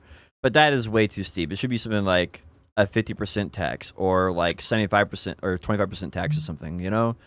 Especially considering the time it takes. Like, we're not talking something that you can grind out in like 20 hours. It's much more than that. Like, it's a little less now with the Marnie Stones, but what? It's like 20? About 25. About 25. About 25 hours. Yeah, about 25, 30 hours to bang out one. But that's still like, a ton of time. Every time you want to change your accessory out, you have to do that. And you're losing $1 billion silver in value on top of that. So not only are you another 25 hours, when you take one out, you're losing $1 billion silver in income, technically. Yeah, I don't know. Like, I'm going for pin rings pretty soon, so I just have no desire to do the ring reform. Even though Hadoom's been out for a couple months, I'm just completely unmotivated to even grind for that shit. I'm actually and like if I could put it on my tet rings and then take it off later and pay a bit of a fee for that, then sure. But I'm not gonna do it twice. Like, fuck off. Yeah, I have like a couple of them just sitting in a storage because like I don't want to put them in tet rings because then you're just gonna put them, just gonna have to get them again once you get pin rings. Especially if like getting pin rings is like 3 or 4 months away, right? Which is definitely doable with Hadoom if you put in the time. But yeah, I'm actually thinking about upgrading my accessories because right now I have Pin Bassi and Pin Crescent, but it doesn't make sense to do that when eventually I'm just going to have to lose $1 billion silver. That's 3 billion silver if you count all three of those, right? Yep. And so it's like, why would I lose 3 billion silver when that's literally more than 10% of the cost towards the next upgrade? And so, like, I feel like I should just take the time, grind 2-3 weeks, sell my current pin accessory, upgrade to a better one, and then get the cup then. Because then I literally never have to upgrade it for at least another year or two. Yeah, I think the play might be to like upgrade to maybe like Ruin Rings. What do you think? Like, I have the Ruin Rings since like the 1 AP from the Tungrad doesn't really mean a whole lot unless you're going for certain builds. Like if you're trying to hit like 301 AP with an accuracy offhand or something crazy like that. Man, Ruin Rings, now that we know how blocking works with HP, Ruin Rings are looking kind of good. Ruin Rings are pretty damn nice, dude. I on EU the price has always been a lot higher, but on NA it's been fairly similar for years. Maybe the EU people are just five-headed and have realized this for a long time, and we just never knew. But right now it looks like there's about a 15 billion silver increase for Pin Eye of the Ruins Ring compared to Pin Crescent. So, and the price has been, it went up maybe, when did we learn about that? Maybe 2.5 months ago? That's roughly when it went up in price. I'm sure some people have known for longer. Yeah. What do you think about that build? 301 AP with an accuracy offhand? Like, that sounds like a pretty nice build. That's a lot. What kind of gear do you have to have for that? Everything. Okay. Except for Pin Debo. Yeah, you have to have every gear for that. Well, like pin distos, Pin Bassi, and I don't know if I would go accuracy offhand. At that point, I would almost go defensive offhand. Like, accuracy like doesn't Rosar. feel as necessary as it used to. Like with add-ons and all this evasion shred that they keep adding to new classes. I don't know. I feel like the accuracy build's kind of actually fallen off. Yeah. Especially if you play a class like Sage, right? You could literally just build full AP. And just You should definitely have a accuracy offhand that you can swap to if you need it. But as a main build, I don't really see it as necessary nowadays. Do you think they should like release a boss accuracy offhand in order to compensate for that? Ooh, it'd be hard to balance. I think It would that's be the main hard for reason. that to not just straight up be better than Kudum, depending on what stats they gave it. I do feel we do need another offhand though, especially for DR. Because like, think about it, right? If you're an evasion build, you use Kudum practically for PvP and PvE. Maybe you switch to an accuracy offhand, but if you're DR, you have your Nuver for PvP and you have your Kudum for PvE, and you may have to have an accuracy offhand. So I do think it would be really nice to have some kind of a offhand to like slot in for like I guess for like I don't know to use as That's like a kind of what PvP. Kudum used to be before they revamped it. You remember when Kudum was like way heavier on DP, and then they made it Yeah. more of like a offensive hybrid item? What would you like to see then? Maybe like accuracy, AP, and DR, or maybe something like that. Well, see, Just the problem make a is, balls deep DR item like Kite Shield, but just give it juiced up boss gear stats. yeah, that could work because like right now it's like the stat allocations evasion can get away with just literally having one offhand, whereas DR in some cases you might need up to 3. So it would be nice to do something else, but I don't know how. Like Moreland said, I don't know how they come out with a new offhand, like a boss accuracy or something that doesn't just completely invalidate one of the others. So I feel like it'd be pretty hard to balance for sure. They could make like a DR percentage offhand. Percentage stats. Oh no! Guess what could go wrong with that, dude? I just see a pit of darkness at the bottom of that where there's infinitely scale things until we have 100% DR bonuses and stuff. They're just ludicrous. Just turn into Diablo 3 with millions of HP. Okay, millions of DR. but they could balance it by putting it in the new dungeon and gating it behind those $12 dungeon coupons. So not a lot of people would. Oh you know, no! it wouldn't break the meta too badly. It would take you at least 3 years of doing the dungeon in order to complete unless you paid to win. We'll make it just like the T9s or tier 10s. 3% chance. Just give it a flat 3% chance to upgrade with no fail stacks. Yeah, it'd be fine. What other BDO news do we have? I think the how to ball is actually really interesting.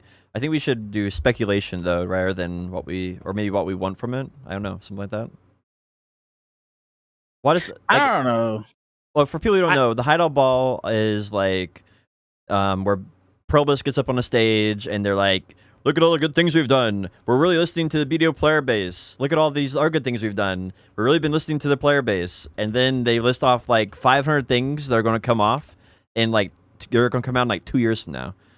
And that's basically been the hideout ball for the last couple of years. I hate that they give us timelines. Yeah, I can't remember anything that they've announced at a hideout ball that's actually been released into the game. I don't think anything they showed us in December has actually made it, has it? Except for Hadoom. Well, Hadoom. last title ball, they announced Nodeware rework, and they're still working on that. So it might come out eventually. I'm okay. Surprised that they announced Ataraxian in a regular patch when Heidel Ball is just around the corner. That seems like the kind of thing that they would save, but I guess they've already announced it technically in previous, so it wouldn't be like an announcement. It would just be like a release date. I don't know, man. My theory on it is that they're trying to get a lot of players hyped up to come back to BDO in order for them to get them even more hyped up about future news in BDO and get them to stick around longer. I mean, there's no like coincidence that it gets released on Korea around the time that TBC comes out. I mean, that's obvious, right? Like, yeah, they're definitely doing it to counteract World of Warcraft for sure. And I think since they put on the 19th... Do they need to counteract World of Warcraft, though? No. Do you guys actually think they need to? No, because they're two different games, but they don't know that, yeah, right? they think they have to. Because that's like literally Blizzard, ESO, Final Fantasy 14 are all releasing updates because they all think they have to release their updates at the same time or lose their player base. It's like some new marketing thing that they think they have to do. I don't understand why. But that does let us know that whenever they do updates, we will be getting an update. So I guess it's a good way of measuring that roughly every 3 months we're going to be getting an update in competition with the other MMOs. I mean, yeah, if you think about it, like we've had 50% drop last 2 weeks, leading up to it, and all those other games we're doing beta tests, like, Yeah. and then we're getting Ataraxion. What is it? The day after TBC or is it the day before? I forget what the exact day is. I mean, I think it's kind of obvious. I don't think they have to do that because, again, like they cater the theme park MMO people aren't gonna like not play TBC because There's not much WoW crossover came out between with something, games. right? It's not like people are going to quit like BDO to go play World of Warcraft. They're going to go play World of Warcraft, and when they're done, they'll come back to BDO. It's not like Burning Crusade is going to be something people just play forever. Or the ESO. I just got a 250 AP stone from Cadgers. What is, dude? Somebody turned your drop RNG on. I'm telling you, I don't you know if haven't it played- works in T1s though. I think it probably. Like, I'm not sure if it'll You actually. got bonus work. RNG from Subnautica, and then from Burning Crusade, and then Yeah, also dude, from. Wait, maybe the devs liked your $12 dungeon entry idea. They dropped Let's make you- some dividends. All right, Moreland, any other good ideas to increase your drop rate, get their potion piece? I have nothing but good ideas for this game every week. Just a fucking cascade of brilliance that they actually sometimes capitalize on. You notice how often they add my shit to the game? I see they buff Succession Warrior and PvE out the ass. Oh yeah, that's gonna be interesting. I hope we get that changed soon. Is that coming next week? Not only Yeah, did they 26. fix your lingering crit on your prime spitting slash or whatever that ability is, but they also buffed like 3 or 4 of your abilities by like 20% in PvE on top of that. Well, that's because they nerfed them by 20% when the class first came out. Because it was literally just- overpowered. Dude, they literally like reverted What do you everything mean? except for whatever you call it, the grab cooldown. I'm telling you, you're rolling back reverted it. to Succession Warrior after they're done with all those buffs. They're saying no, you can't quit. Probably. Yeah, that's really good. They still need to give Succession a special move at Hadum though. No LV attack. It feels bad. Yeah, none of the Succession classes have a special move. That would be pretty nice. I feel like it should be based on the LV weapon you get. It should buff one of your abilities' damage instead of giving you a brand new ability. And so you pick the LV weapon that you want based on what ability you want buffed or something. I feel like the current way they're doing it, like I don't think it's sustainable. Like how many new abilities can they add to the game before it just gets clogged? I feel like it's Well, already. they have 700 devs, so they can add as many abilities as they want. But I'm running out they buttons though. They should just make it so that Succession and Awakening can both use that ability, and it just has a slightly different animation for each. Oh, I could see that. Yeah. That'd I be like kinda the fun. new LV abilities. I like the concept behind them. Obviously, they're not all created equally, but it's literally Tamer's only ability that has like decent AoE / damage. So like 10 minutes every now and then you feel strong. You can like one shot a pack and like move on. I do like that aspect of it. You get that LV weapon box weekly quest, and then you can get a weapon and then get a second weapon, so you can grind for 20 minutes. Then Dude, you're you're right. You're up to 30. You're up to 33% uptime on your being a good class. Damn. But yeah, what do you guys think about like that was why do you guys think that they went back and added extra stuff once it hit Korea this week? Like why do you think they added so much extra? Do you think that was because of feedback or like what? As far as PvP changes, Yeah, like the PvE changes. So like when we knew what we were gonna get last Thursday, right? When it hit Global Labs. Well, then when it hit Korea this week, they added in a bunch of extra stuff like the warrior changes, the sword changes. I was pretty surprised by the Warrior changes, but at the same time, it kind of felt like Warrior got kind of passed over in the original PvE rebalance. So I could definitely see why some Warriors in Korea would be making a fuss about it. I mean, I think they're just constantly working on it. I don't think the devs are ever stopping. The devs who are working on it are ever stopping. So it's like, whenever the next patch update comes out, there's just going to be a few more things on there that we didn't see last time. And whenever a patch goes live, they just push out whatever they have. So I just think that, Well, I'm curious what kind of metrics they use to balance PvE. Like, I wonder what their testing scenario is to decide if a class needs PvE buffs, or like what statistics they look at in the game to decide that. My RBF KDA. I would say they balance PvP around RBF, so like My theory is this. Very interesting to see how they balance PvE. So Succession Nova, like half her damage comes from her pets, and it gives us a pretty accurate understanding of how pets are scaling in the game. And those pet scaling is roughly around 265 to 261 to 269 AP Kudum. That's roughly how strong her pets are at like 100 AP. So that makes me think that they're bouncing around like Sakraya and Stars In for like the general PC audience for pets. And so I think when we take that into consideration, they're probably also looking at how classes are performing at Stars In, Sakraya, or similar grind spots, and in buffing them or nerfing them based on that performance.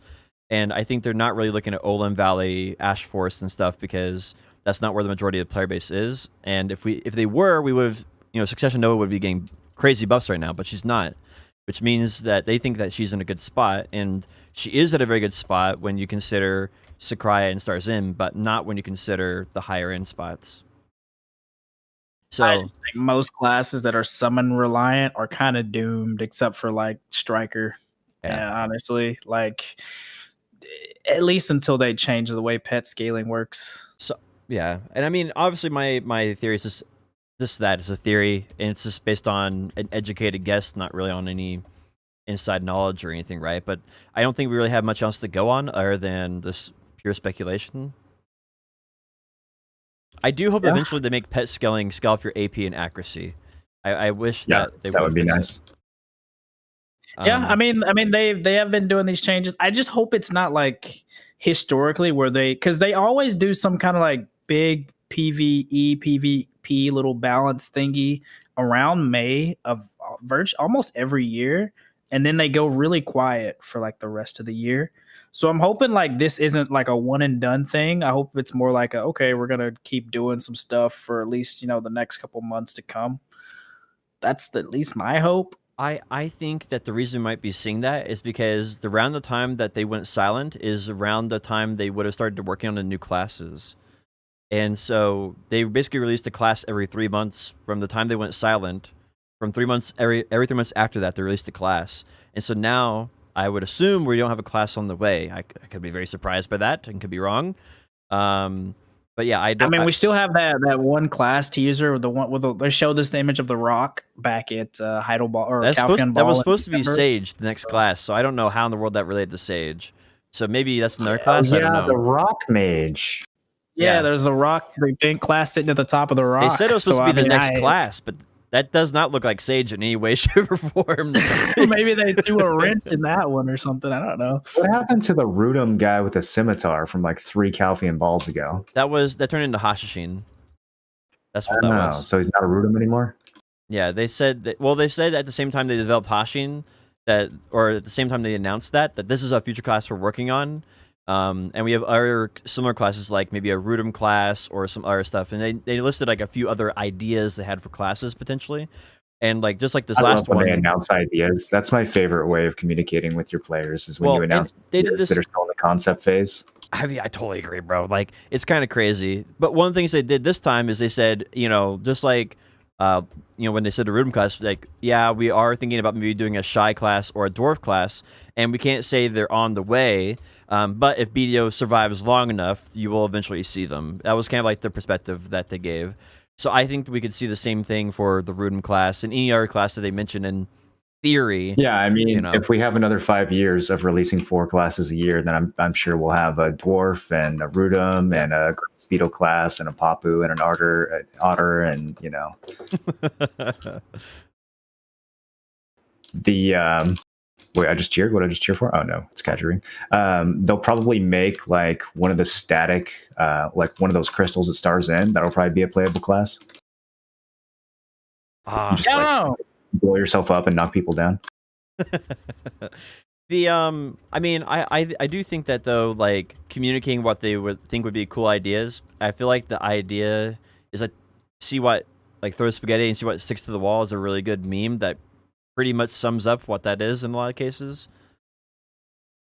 Because like they and one thing that I've seen recently is, and I want to get your guys' thoughts on this is this is kind of like diverging a little bit to a different topic, but recently when they announced Sage, they put at the end of Sage they put like dungeon content. Then they announced dungeon. At the end of the dungeon, they put a mansion image.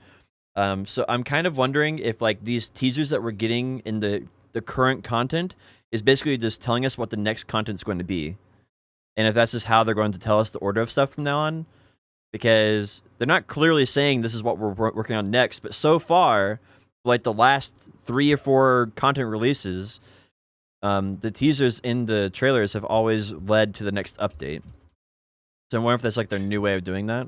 I don't know, dude. I think it's just very whimsical. I think that there's like somebody higher up at the company who's like, "Hey, wouldn't it be cool if we do this? Like, somebody go make a concept art for this," and then like they announce it, and then it just sort of like he gets a new idea 2 weeks later, and then the first idea gets forgotten about, like, and then they move on, and nothing ever happens. That would definitely explain the inefficiencies. If there's like that's happening, you have like 30% of your company working on whimsical ideas. Yeah, I never really played a dislike game. roadmaps, dude. Yeah, I've never played a game that announces so many things that just disappear. As In this, 2 years, we'll be coming out with a region that is at Port Rat. It'll be the Asian regions.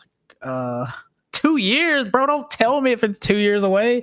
You know what happened in 2 years? Well, and the Jeez. thing is, if you look at the Heidel Ball last year, they said, okay, we're going to be working on the such and such update, then the Land of Demons, and then we're going to be doing the Snow region. And then in December, they just completely left out the Land of Demons and said, we're working on like dungeons, and then we're going to get the Snow region. And you're like, what happened to the Land of Demons? Like, what happened to that? And they just left it out and completely like this, like it never existed. It does seem like they're gonna Thornwood Castle, like it. I just or that, yeah.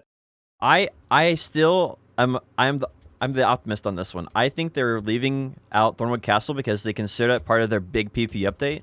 I think they want to do one big PvP push where they do Node Wars, GVGs, Sheriff System, this new Thornwood Castle, and it is everything at the same time.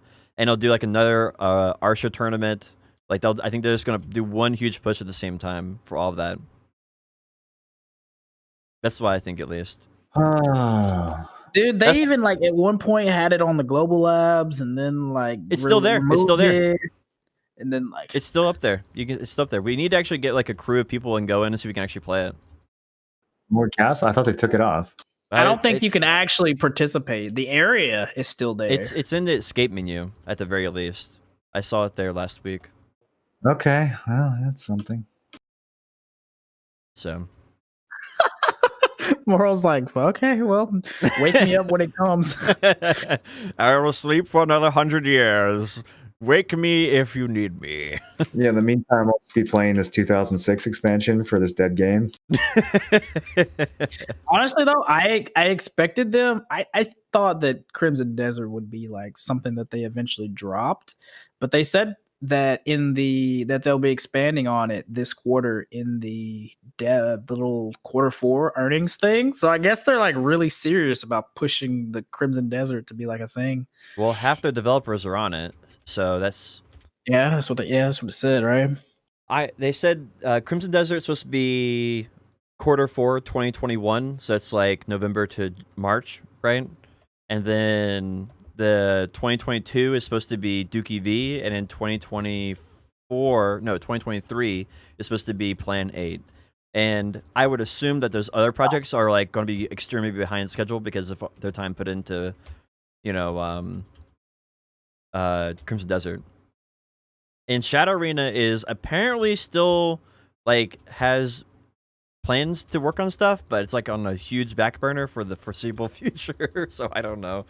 Dude, Shadow Arena is dead. They have like peak 30 people play the game at any given time. It's kind of sad that they had to remove that. Like that's still probably my number one like biggest blunder that they've ever done is removing Shadow Arena from the game. Yeah. And I think I think at this point with Shadow Arena, it's better to almost add it back to the game as like an optional game mode, sort of like They'll never do that. They're way too proud to do something like that. They would have to admit way too much that they were wrong in order to put it back in the game. They will literally let that shit die before they give it back to us. It just way too much ego. I would do it. I think they might do it though. Not as I agree with you being Pride, but I kind of see it maybe as a Fortnite, where Fortnite you basically log in and you have two different options: main game and Fortnite like Battle Royale. And I could do like log into Black Desert, and you have Shadow Arena, and then you have Black Desert Online MMO.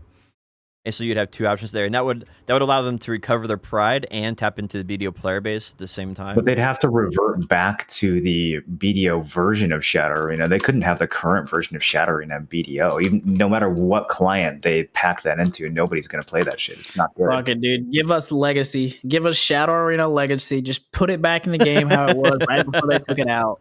Fuck it, dude. Even if they want to do some pay to win, there's some like make it so you have to have a value pack to participate. I don't care what you do, but I would really like to have Shadow Arena back. Like it was really fun. Even as like I think it's almost best form as an event, because I don't think even old Shadow Arena would have been sustainable if it was around 24/7.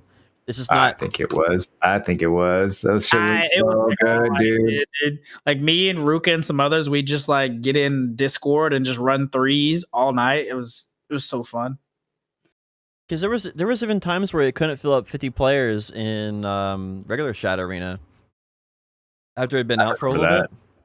It still had it would like launch and it would have like 30 players or 40 players. I think it kind of died when people started hacking like crazy, but that's a different problem. Maybe that's definitely skewing my perspective on it. Yeah, they had a couple weird metas like the Musa Divider one shot meta where like Divider was doing absolute skill damage instead of regular skill damage, and then you had all the hackers running around like one shotting people and stuff. So I think that was the biggest thing that like killed it, honestly. My memory that sticks with me the most about Shadow Arena is they said, "Hey, we banned 1,000 hackers. We fixed the problem. It's not going to happen anymore." I loaded into my first match of Shadow Arena, and someone's chat like, "Well, at least they banned all the hackers." And the guy pops up in chat like, "Well, they didn't ban me." And he went on to win the match because he was hacking the entire time. Yeah, they. Oh man. Get a spiral off if we go down the Shadow Arena. All right. Is that all of BDO? You want to talk about like our experience or what we thought about the other games? Anything else? Oh, they updated 2 guild skills on they updated 2 guild skills on the Global Lab. One of them is the heal. It's like a 500 HP heal and super armor. The super armor got increased to 30 seconds, and the ability got decreased from a 1 hour cooldown to I think a 10-minute cooldown or something like that. It's like a very short cooldown now. And so you'll be able to have super armor for your entire guild way more often now, which does not sound like a good thing, but I don't know. I don't do enough PvP and Node Wars to know if that matters. The other change that they're making for it, resurrection. You can resurrect people in the guild, and that got changed from a 5-hour timer to a 1-hour timer. And the cooldown for healing got changed from 10 minutes, and it lasted for 15 seconds, to 5 minutes, and it lasted 30 seconds. So the uptime on it has gone up by almost 400% or something. So are these like guild skills, like the guild leader triggers these skills for everyone, or are these like the new like DP passives they gave us with the recent patch? These are guild skills that the guild leader or guild officer I think can activate. I haven't done them in a while, but they're definitely guild skills.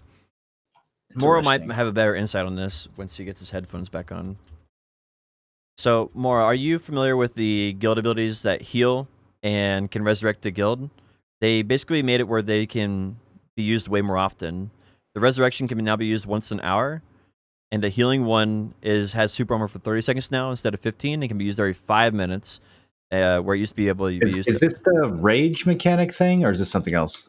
It says this is the fighting spirit technology. Battlefield can be used in base like Node Wars and Siege. It's like the guild ability, I believe. One's called Battlefield Protection, gives you 500 HP every 3 seconds for 30 seconds, 200% damage reduction, movement speed, super armor. Should be the guild tab skills, right? Yeah, I believe they're guild skills. Either this is something new that they're adding, or this is something that they already had that they're buffing. It's already in the game. They're buffing it by a lot. The usability is you're able to resurrect your guild members multiple times now as like a guild leader. Yeah, I don't know. I don't know how I feel about shit like this. It seems kind of gimmicky to me. I like the idea of it's like you can like push as a guild for an activity. It kind of helps supplement the loss of protected area and turns it more into like a guild thing instead of like a individual member. But I don't know the impacts on Node Wars just because I don't really participate in that scene a whole lot. Yeah, we only got like rough translations this week because the BDO Foundry person, they're like PC died, so they're taking a week off. we need donations to get my PC. It's the only way we can know what's going on.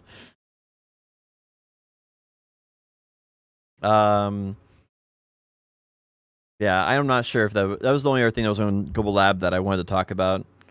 And other than that, we've covered everything. What are the cooldowns on those skills? The cooldown was originally 10 minutes for health regeneration, super armor, DR, and now it's 5 minutes. And the super armor, these already exist in the current game? Yep, I believe so. What are they called?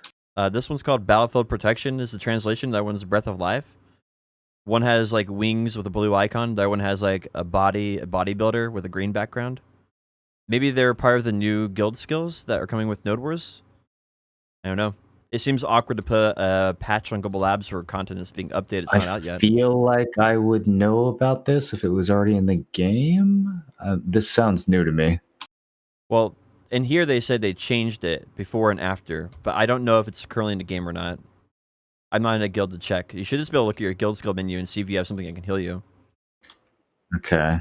They are. They're at the top of the guild. At the top of the guild skills, the first row. Yeah, there's the 1,000 health, and then there's the insta heal.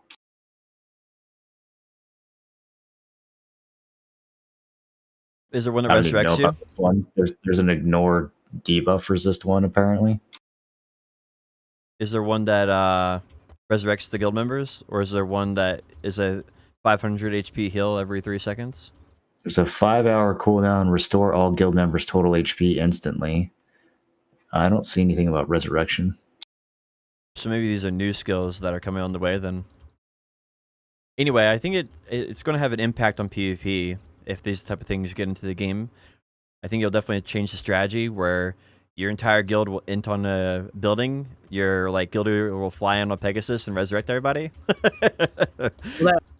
So that one skill gives everybody super armor for 30 seconds. So your entire guild gets 30 seconds of super armor? It's actually, this one's actually pretty insane because it gives you 500 HP heal every 3 seconds for 30 seconds. It then gives you 200 DR. It also gives you 10% movement speed, and it gives you super armor for 30 seconds. And you can use it every 5 minutes as a guild skill. I don't like that. I don't like that at all. What do we do? Fuck? We're trying to put PA back into the game? Like, bro, why? That's so weird. I feel like any one of those things, other than the movement speed, would be good enough. Like 30 seconds super armor would be insane. 200 DR would be insane. Or 500 HP heal every 3 seconds. So that over 30 seconds, that's 5,000 HP recovery over 30 seconds.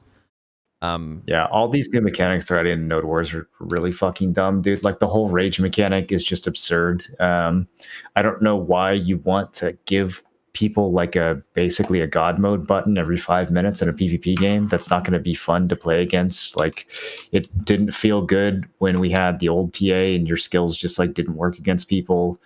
This new skill's not going to feel good either if people are just invincible. I don't get it. Yeah, I don't get it either. And I imagine it stacks with the protected area buff. So, I mean, at that point, it's like you just pop both of those and you have effectively what you did before. Yeah, the crazy thing is 30 seconds of super armor to your entire guild, bro. Like, that's crazy. Yeah, I don't get it. Anyway, we'll have to see how these work, and it's possible I'm misunderstanding them because it's Google Translate.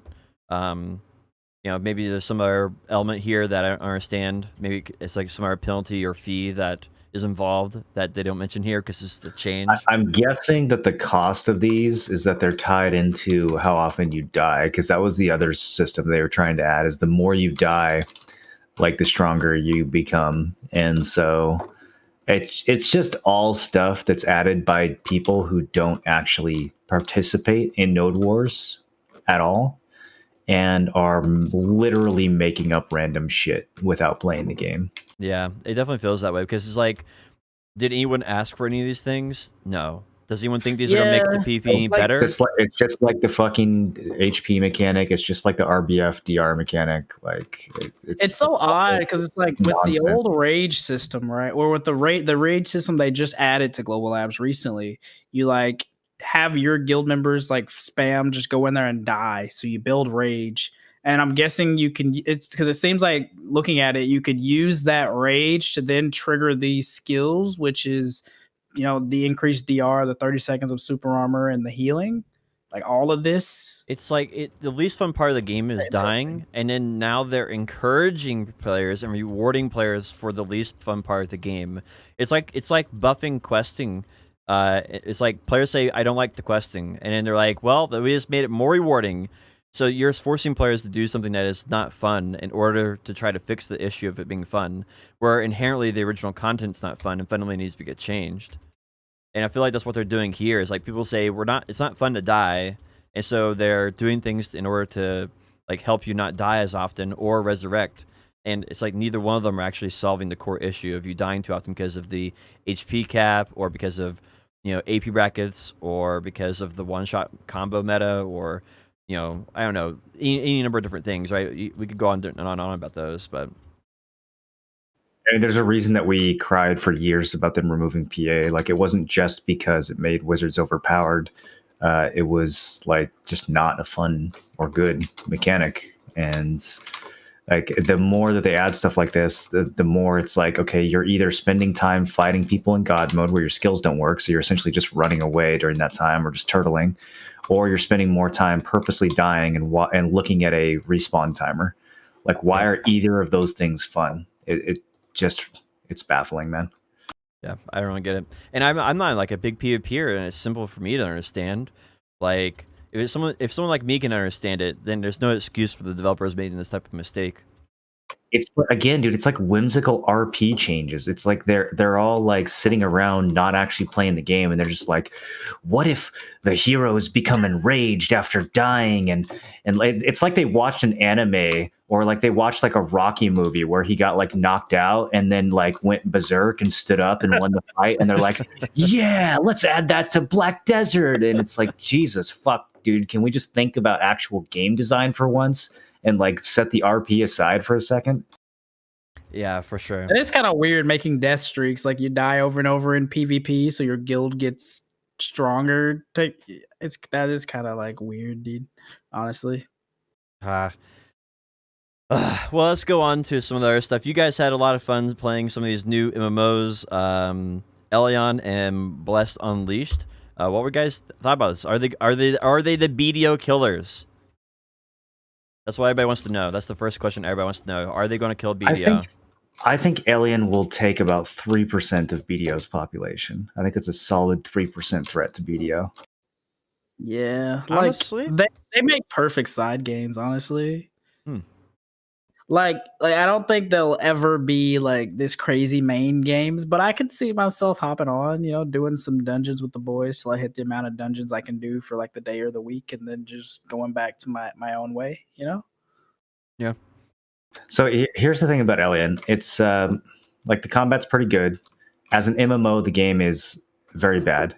There's no real MMO content. The world feels soulless and empty. Nothing you do in the game is memorable. The upgrading system is just kind of more typical what you'd expect Korean RNG upgrading. It's a bunch of chores. The game's a giant chore simulator with no soul.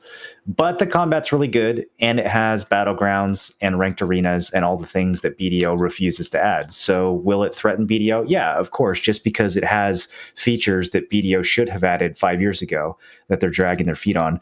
If BDO ever adds good battlegrounds or like ranked arenas or, sieges that are actually something that draw in the majority of the player base rather than just less than 1% of them, then there would be no reason to play Elian. But because BDO doesn't have those things, I think there's a good amount of people who will switch to Elian instead if what they're looking for is like PvP and competition and interesting battles. But if you're looking for like an MMO and a world and like long-term gear progression and like just better combat, I don't know. I think most people, the way they play BDO, Elian's not going to be a threat to that. Yeah, I agree. Because like I was kind of like pondering on this the other day. I asked you because like we played a whole lot of hours in Discord with the guys, and I was like, "Can you remember the name of any city from that game?" I can't. I can't think of any city from Elion except for that main big city that you keep going to. But I can't think of any place because like the cities weren't very memorable and the NPCs weren't very memorable. But the combat itself was actually pretty fun. Like they did a pretty good job of like making it not feel so tab targety by making a lot of like AOE's and like player controlled abilities that don't just like instantly go off on their own. So I think the combat was really nice, but again, it was like a whole lot of just button mashing through quests, similarly to BDO. But like a lot of the regions and stuff weren't memorable for sure. All right. I don't know. When I first went through the main quest in BDO, I remember all that shit, dude. I remember the time I spent at the monastery. I remember Karudos. I remember Abandoned Land. I remember feeling my character get stronger from 1 to 50. Like you don't really have that in modern BDO. In modern BDO, you just kind of hit level 50 instantly, and like the first part of the game just does very like immersive, meaningless. Yeah, it's just kind of a running simulator now. But there was a time in BDO where leveling, like the early leveling days, actually felt really good in the Calphian era. Oh yeah, for sure. I was more so talking about how like most people just spam R through the quests in BDO.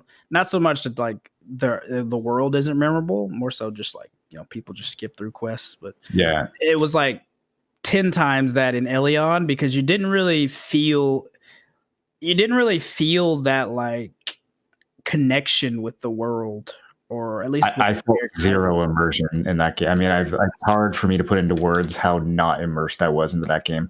I think the game is great as a battle arena type game, but as an MMO, it's nearly non-existent. Like they're in the wrong genre, pretty much. That's the best thing I can say for that game. I mean, I might still play it because I think the PvP is pretty solid. It's really going to come down to how much time do I have to spend doing my daily chores in order to stay relevant in PvP. If it's something I can play on the side, then I'll play it. But as a main game, I don't know. I couldn't see it taking people away from BDO en masse. Yeah, I think it just depends on, again, like you said, how much time investment it's going to take in order to get to some kind of relevancy or whatever, or like if they're going to go the whole like gear equalized PvP route. Because again, like the PvP is nice. I definitely think the immersion in BDO is something that we understate a lot, because I definitely remember finding Karudo Cave and wandering down there, and some aggressive elite comes in there and whoops my ass. I'm like, what was that? I definitely remember that.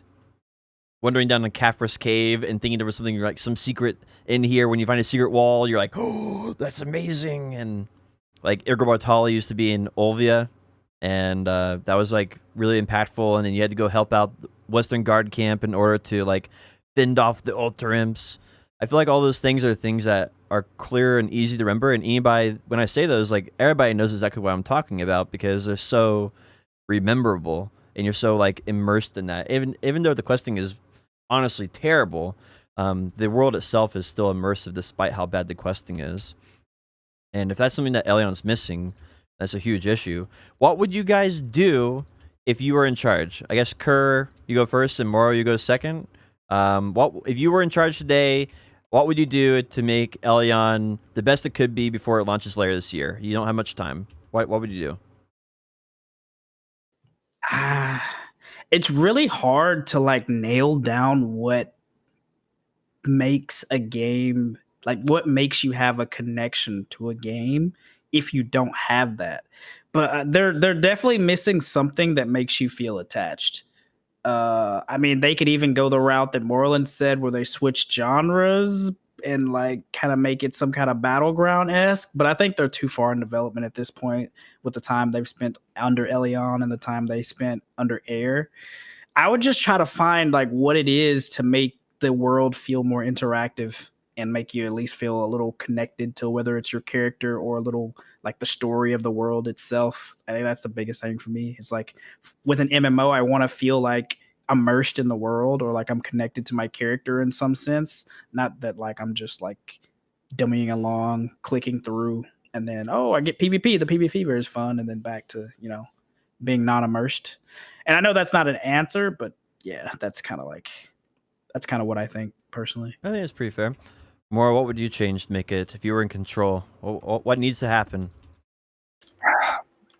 I don't know, man. Like, I don't think the world feeling dead is something they can really change in the 11th hour. That's something that they've got to like. I think it's the result of 80% of the assets in that game being copy and pasted from Terra. Like, it's even like the font of the names of NPCs in that game just like feels old, and like the graphics when you're in a large scale fight, you get like physically tired doing like 20v20 fights in that game.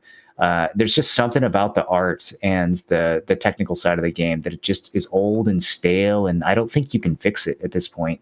So, like Kerr said, it's kind of hard to nail it down. Like it's almost an intuitive thing that they just don't have.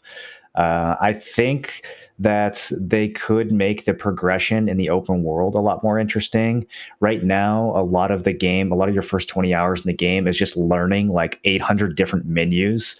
It's sort of like the Path of Exile problem, where there's 40 different types of like progression that you're supposed to figure out, and it's all menu based.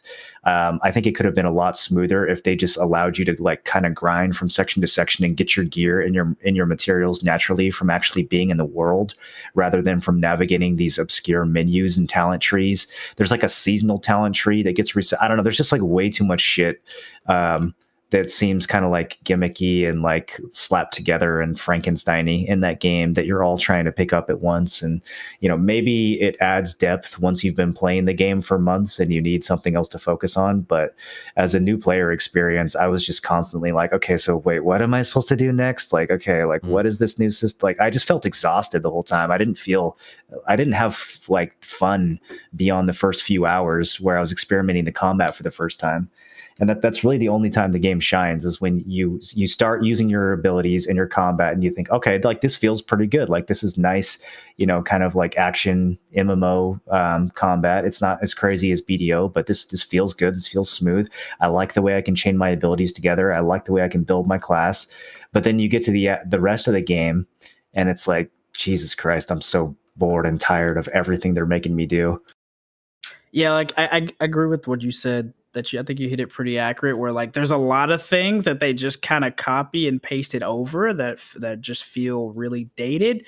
But then there's a lot of stuff like the combat where I feel like they did some like kind of good things, right? Where they made it so you can augment your abilities to kind of like tailor the character to your play style, so that even though you're playing the same class as the two people beside you, there's like 6 or 7 different skills that you can augment with into 3 different forms, so they do different things and have different effects. So I did like that part. I will give them that. Like I like I think the class design is great, man. Like the class design and the combat and the way that you build your character is excellent. But that's all the game has, and I just don't think that's enough to carry it. So I guess what I'm hearing is like the early game experience is pretty poor, and like it feels like a chore to play a little bit until you get to like the enjoyable PvP stuff.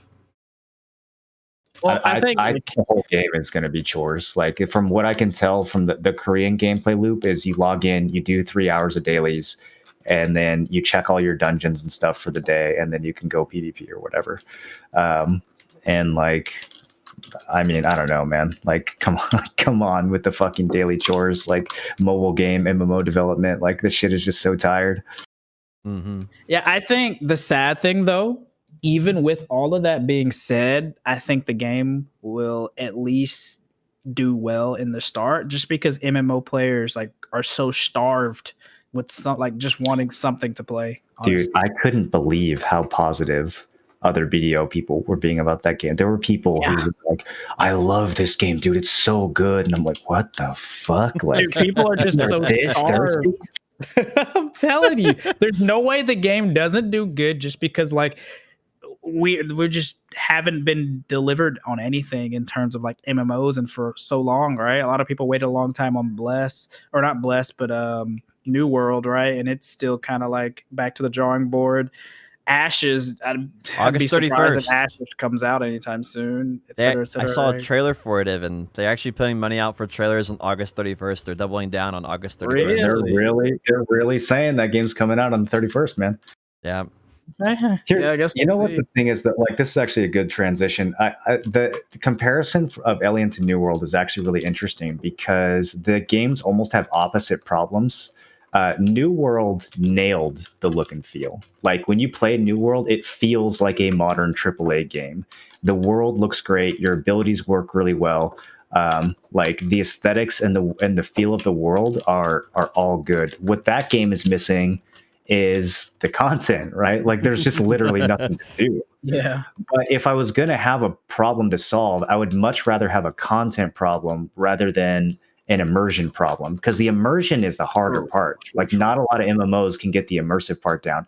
If you can make an immersive game, you can always come up with content. Content's easy, dude. Like, so there's still a chance that New World adds enough content to make it worthwhile, but they have a fucking huge uphill battle if they're releasing in August. Like I know they have a couple dungeons and stuff coming out, but they're going to have content patches every 2 months in that game if they want to keep it alive, because there is just not a goddamn thing to do in that game.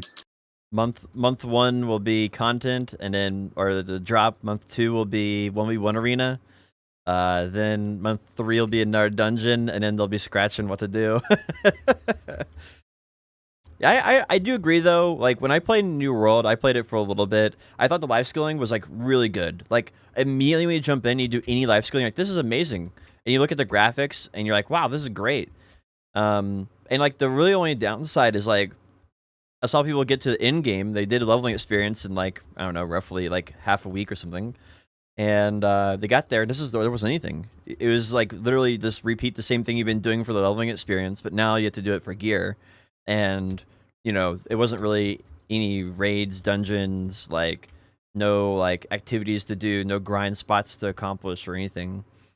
And I definitely feel like that's if you just look at BDO, like BDO solved that issue super easy by just remastering Serendia effectively, right? Use the same models, the same characters, the same attacks, and just updated the loot, and then bam, they had instant, hundreds of hours of content for players. Yeah, if it's a game that looks and just feels good to be in, to some extent, players will almost solve the content problem for you. Like they will go out and look for things to do. But if you have a game that just doesn't feel good to begin with, and you're trying to carry it based on like purely just arenas and stuff, like people aren't going to feel addicted to a game that doesn't pull them in and immerse them. Like that's what we're looking for in an MMO. If I just want good PvP, like that's what MOBAs and shit or first person shooters are for. Absolutely. Do you think Bless Unleashed is going to solve any of the problems that Elyon has? Bless Unleashed is going to be a much different experience. So Bless Unleashed, I would say, is a lot similar to New World in the sense that the game has a really good feel to it. I like playing that game a lot. I like leveling up and going around the world and progressing and finding new areas. Like from a theme park standpoint, the game feels really good. I think that again, though, you're probably going to burn out like once you max out and do everything there is to do. I'm not sure if there's enough content to really carry the game as a theme park. I'm not sure what the late game PvP is going to be like. It could be promising, but I haven't experienced enough of it to really say. But yeah, I don't really see that game as being a threat to BDO either, but I do see it as being like a really good side game. I'm actually excited to play that, unlike Elion. That's good. Is it more immersive? Oh yeah, that game's. I think it's really immersive, and they've come a long way since the Xbox version. Like the game feels much more like a PC game now. The last couple betas they did were pretty crunchy, but now the game is really starting to feel a lot more like an actual PC game, and it's a really enjoyable theme park. I'm just not sure how it's going to hold up, past the first couple months. Mm-hmm. All right, so a lot of people are asking about. Well, I was going to say, I think it'll probably be one of those games, almost like WoW, where you like come back to it whenever there's a content patch. But other than that, you might not be playing it like all day, every day. Now, obviously, you've gotten this question and are thoroughly frustrated with it. But I do think it needs to be clarified that there is a very big difference between Bless and Bless Unleashed. And they don't really have a similarity other than like some of the game assets being used. Like the games fundamentally play differently and have been completely built separately. Yeah, they reused assets from Bless, and so I guess they used the name Bless Unleashed as a transparency thing, which is ironic because other companies like Elion reuse assets from Terra, but they don't call it Terra Unleashed, which is essentially what the game is. But yeah, Bless Unleashed is a new game, and it's not a remaster or re-release of Bless Online, which was a colossal failure. Bless Unleashed is, I mean, it's different in pretty much every way you can imagine. Okay. I was trying to think. Do we want to dive into Subnautica? Ooh, Dive in. Nice pun. That was not intentional. I wish I was that smart, but I'm not. Did you guys play it, or was it just me? I just watched you play it for like 12 hours. I literally watched 18 hours of your 24-hour stream of Subnautica. Hell yeah. Yep. I slept for like 6 hours in there. What? So how do you think it compared to the original feel? Like when you played the original? Because I played a lot of the original. I think it feels pretty good. It's definitely not as... So there's a couple things that's missing from the first one. First of all, it doesn't feel quite as dangerous. I played all 24 hours. I still haven't died. And, part of that is because of my knowledge from the first game, sure.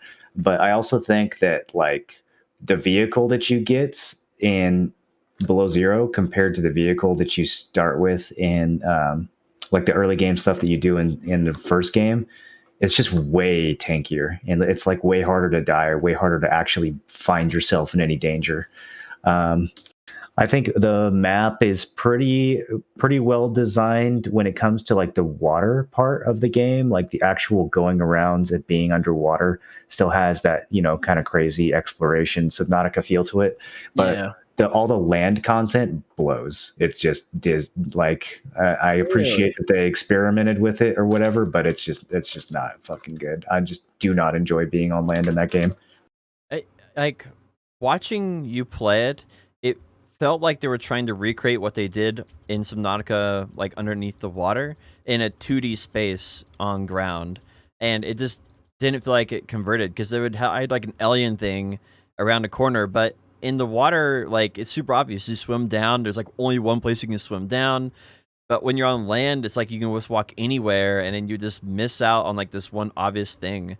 And I remember you had this map of the land, and it made me so frustrated because I was like, I wanted to go off and chat and just tell you, like, look at the water. And then you're like, I don't see any water. Right? And it just like, the entire thing felt unintuitive to both view and to like, as you, it seemed like it was unintuitive to actually experience it. And it was like more focused on like jump scares is why I like, instead of like actual, like the fear of the unknown. Yeah, I didn't really feel like when you're on land, it doesn't really have that fear of the unknown feeling. Like at least in the first one, when you go, like there's a couple, kind of land sections in the first one, but they're very brief. The longest one is when you go back to the ship, and even in the ship, like you're kind of swimming through it most of the time, even though there's some walking, and so there's still that sense of like, getting lost in the water and like having to watch your oxygen and kind of like map it out. I don't know, the land areas in Below Zero, they just feel way too long and not that interesting or fun to explore. You get lost, but it's like it's not like the fun or scary getting lost like it is in the water. It's just tedious. You're just like walking in circles for 30 minutes. Like, where the fuck am I supposed to go next? Whereas when you get lost in the water, it's like, I don't know, there's something constantly kind of like scary and mysterious about it. And that just doesn't happen when you're walking around on land. Yeah. And the whole like freezing mechanic that they added is just not really that interesting. I think they did a lot of experimental stuff that just didn't really work. It makes sense for the freezing thing on land because you have oxygen on in the Yeah, water I mean, and there you have has to be freezing on land. something, right? There has to be something on land that threatens you, but like the way you deal with it is, I don't know, I don't want to like spoil too much in case people haven't played it yet, but like the way you deal with the freezing mechanic is just not that interesting or fun, and it mostly just feels tedious rather than like scary or exciting. Mm-hmm.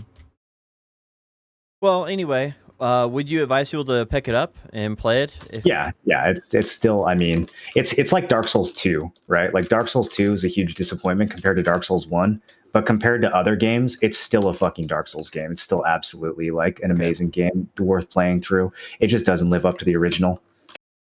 Yeah, I mean, I guess a lot of times second games don't really live up to the original ones a lot of times, so it's pretty Yeah, fair. and I mean Subnautica, it's still a fucking Subnautica game. Like Yeah. it's, I mean, and you you gotta were play it. still able to get 24 hours out of it, right? Like, I don't know a lot of Yeah, games I could get 24 easily. And you know, I'll probably build another base. I'll probably get another 6 to 12 hours out of it, depending on how much story is left. Like, I absolutely feel like I got my money's worth. I just think that the game could have been a lot better. I also think the story was a disaster. Like, holy shit. I don't know if there's been many stories worse than this in a single player game. The main character who you play as is Really? the most unlikable cunt I have ever had to like play in a single player game. It is brutal, dude. Really? I have no idea what happened. Apparently they had to like fire their original story writer halfway through development or something, and goddamn does it show. No. Yeah. Like listening to it, it felt like you asked a high schooler what the banter was for the lunchroom table, and they put that into the game.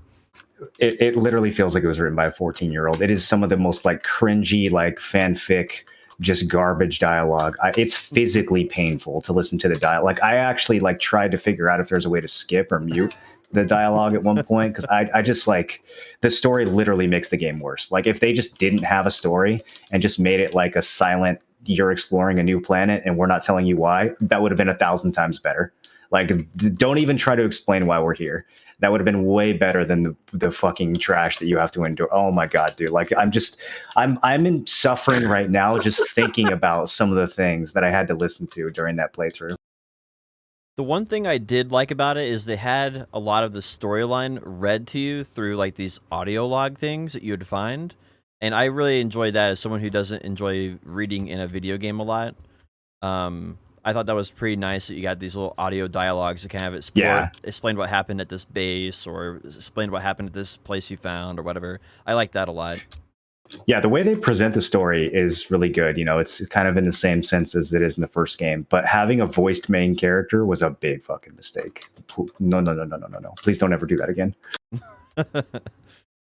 Yeah, Clock Bar calls her Space Karen. That's exactly right. You're literally playing as Space Karen. Oh my gosh. Well, I guess it's good that they came out with it. Hopefully they'll learn some lessons and do Subnautica 3 in a couple of years.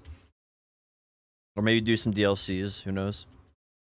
Yeah, man, they could still do so much with DLC for the first game. They can learn from Pearl Abyss and charge 1,200 pearls for a turn-off Space Karen. Yeah. DLC that just fucking mutes the main character. Yeah, please take my money. What was it? What was some of the other games we have going on? Oh yeah, we could talk about the hot tub streamers. Whoa. Oh god. So much things to talk about. I guess we don't have to stay on this very long. But they made an entire category now for hot tub streamers, and they removed ad revenue for the biggest hot tub streamer, the most popular one.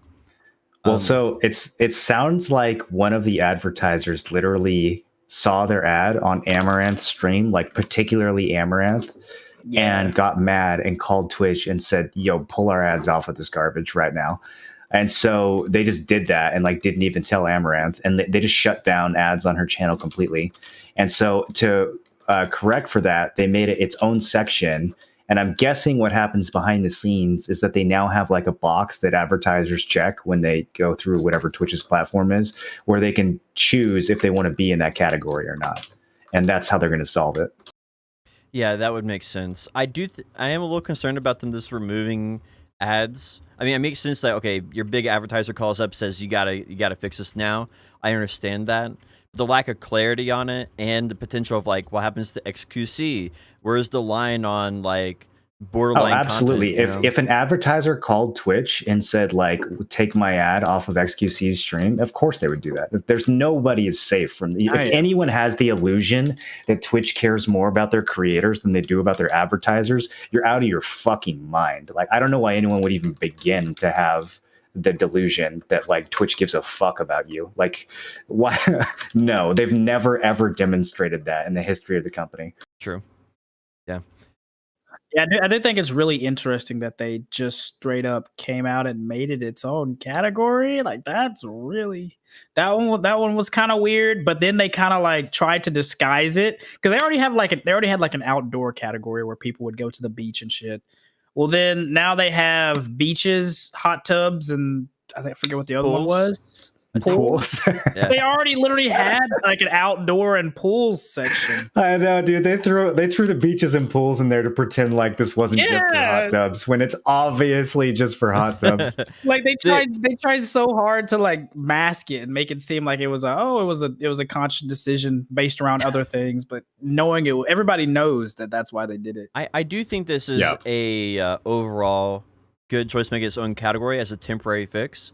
Because one, like what you said about the ads can be like, just don't show ads in that category at all, right? That would be that's a good solution. And another thing that I think is good about this is, a lot of the viewers who go to Twitch for the first time, they usually see the top like 5 categories, and one of those is just chatting. And so by doing this, you basically, you're now in a category that's like, 30 down, and the discoverability for new users is very, very low on the platform now.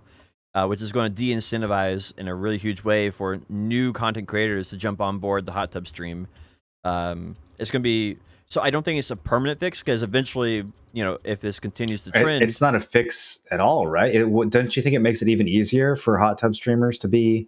Like, they literally have their own category now. I think because streamers are just following the money, right? And the reason they're there is because a lot of just chatting streamers go there because of other just chatting streamers like Hassan Abi and like some of the other really big just chatting streamers. And with them being so far down, they're getting a lot less viewers. So the money is not going to be there as much, especially for the newer hot tub streamers. Like most of the newer hot tub streamers, instead of sitting at like 1,000 viewers, 2,000 viewers, why would they be seeing like further 200. down though? They have their own index now, so wouldn't they be higher up on the list? Well, if you just go to browse on Twitch, it shows you the categories, and those categories are listed by. Oh, so you're saying the index itself will be lower now? Yeah. I don't know, bro. Some of those hot tub streamers get a lot of fucking viewers. I think the hot tub index is still going to be pretty high. It's going to be bigger than BDO. Like it's going to be. I was going to say it's going to be higher than BDO. Yeah, it's going to be bigger than BDO for sure, without a doubt. It's going to have like 30,000 viewers or something. But that's way different than having like 200,000 viewers in the just chatting category. And you can it's still growing, man. It's still growing. This is new still. This hasn't been around for that long. I think he's saying that they're losing 200K categories soon. Yeah, that's why I say it's more of a temporary fix, right? Because eventually, as the category grows, is going to take over just chatting. Just chatting's going to fall off. Because just chatting was originally popular for its own merits, and so this is a temporary fix. Because as hot tub meta grows, then that category will raise in the ranks a lot. And so I think it's only a temporary fix because of that. But it is a good temporary fix because a lot of those people who are pulling 2,000 viewers, because they're not watching Hassan Abi or whatever, they're watching, Pornhub Lite, right? How long do you think until Twitch adds an NSFW section? I don't think they're going to do it. I think they're going to find some way to slowly get rid of these people. Because it's just going to... Really? You think so? Yep. You think they want to get rid of them? I think they don't want to get rid of them. I don't think they care. I don't think Twitch cares, but I think Twitch cares indirectly because of the advertisers. And like, if advertisers stop advertising because they view Twitch as a brand risk, then they'll find some way to fix it. And I think that's why they're going. Anyway, my point is that the reason that the hot tub streamers are this is good temporary fix is because they were pulling 2,000 viewers, now they're pulling like 200 because a lot of people were just clicking on it because the thumbnail is some hot girl in a tub, and now all those people who were clicking on that are now clicking on some regular just chatting streamer. So I think it's slowly going to be branded as like sexist or misogynist to pull your ads off of scantily clad girls on the internet. And as soon as what's going to happen, here's my prediction. There's going to be some kind of leak of which company got mad about their ads being on Amaranth, and there's going to be a social media rampage against that company. Like, we're going to find out that like some Ford executives saw, a car ad on Amaranth stream and called up Twitch and said like, yo, get our ads off of this garbage. And then everyone's going to get mad at Ford and say that they're like misogynists. And then they're going to have to backtrack and make like a PR statement and put their ads back on these titty streamers. And then that's just going to lead to like, we're just going to keep pushing the envelope more and more until like literally it will be sexist to not allow your ads on like actual pornographic material. And that'll just be the end game, right? Like that's what we're pushing for the next 5 years. I definitely could see that. Like, you could see Amaranth show up on like CNBC and be like, I just trying to make an income. Fake tear. I'm just taking control of my own body and my own sexuality. I don't know why all these men are trying to oppress me. Ocean Chat wants that's where we're headed, bro. tier list. They want a hot tub streamer tier list. I feel like I would get judged on so many different levels for that, and I don't know if I'd want to bring that on top of myself. My tier list is already enough judgment from the video community, let alone it going live on the hot tub meta stream, and I get all those like actual like defenders of justice people in on my stream. Oh gosh, I can't only imagine how bad that'd be. Yeah, I think I'm going to have to take a hard pass on that. Anyway, the hot tub meta is changed, but not gone. Burning Crusade, the pre-patch is out. How good is it? So good, dude. The only thing is Blizzard is actively trying to sabotage their game in any way they possibly can. God, I don't even know where to start. Like, between the store mounts and having only 2 weeks to prepare for Burning Crusade and the pre-patch, like they're just basically doing everything wrong imaginable. They fucked up the honor gains that you get. So a lot of people are doing battlegrounds right now to try to get honor for their PvP gear in either pre-patch or later on when they hit 70 in TBC. Oh, no. And the Blizzard allowed people to get like a shitload of honor the first day and then hot fixed it day 2 with a 90% nerf. So if you didn't do it on day 1, you're just like absolutely fucked. But then they kind of rebuffed it and said that there was an event, and like they're trying to I don't know, they're trying to like justify it by saying that it wasn't as high back then. But there's of course super sweaty WoW nerds that have like, pages and pages of screenshots and videos and evidence proving exactly how much honor people got during this time, back when TBC actually released. So Blizz just clearly doesn't know what the fuck they're talking about. And they're just like looking for more and more ways to piss people off and like suck the fun out of the pre-patch. And then you've got the level 58 boost. And because there's not enough time to level, people feel pressured to use the boost. So what should have been like, a bunch of the homies leveling up, having new characters and like actually having fun ends up being a bunch of people who are just kind of like stressed out because they don't have enough time to play before the patch. And so people are just paying money to skip leveling. And then like, I don't know, man. Like they're just finding every way they can to suck the fun out of the game. I saw a video. How much does a level 58 boost cost? Sorry, it's like $35 or something. Wow. I think it's 35. They were trying to find more. What was it? Asmongold was trying to go around and find one person on the new class that who didn't get a level boost. I saw that. Yeah, I saw that. And he couldn't find a single person. And he eventually found one person who was out there by himself. And he's like, hey, like, why didn't you buy the level boost? and he was like, I'm on cooldown. Well, yeah, that wasn't the store boost, because you can't boost the new classes or Yeah. the new races. That was just them. That's a different kind of boosting. That's a reference to like basically getting dungeon boosted or getting like boosted by a mage. Because again, people don't have time to level normally. So the only way, you either buy the boost on an existing character, or if you're playing one of the new characters, you pay gold to have a mage boost you. And, guess where that gold comes from, by the way? Pay You to win. RMT it from a gold selling site, because you don't have time to farm that shit, and you only have 2 weeks to hit 60. So yeah, just the whole thing is just like anything they can do to make the game unfun and to incentivize bad behavior, they've done. And it almost feels like they're purposely trying to sabotage it or something. Like there's some sort of internal struggle at Blizzard to like push Classic out or something. I don't know what's going on, dude, but it's fucking weird. You really think they would rather over-index into like their retail, or as far as instead of Classic? So maybe, dude, I don't know. Like there's a huge botting problem in the game too, and yet they still laid off half their customer service staff, so they can't possibly enforce like people who are RMTing or people who are botting or like all these other things that are wrong with the game. Like they're actively firing the people in the company that would be dealing with that kind of stuff while those problems are running rampant. So it's like genuinely baffling, dude. I'm really, I guess my theory on this, like I heard Bellular, I think is his name. He was thinking that the reason they released Burning Crusade was because of the ESO patch. Do you think it's possible they're releasing it because of like ESO and Final Fantasy 14 ESO? Who gives a fuck about ESO, dude? It's the Burning Crusade. Yeah, what I the know, fuck but is like ESO? I can't think of any other reason why they try pushing it out.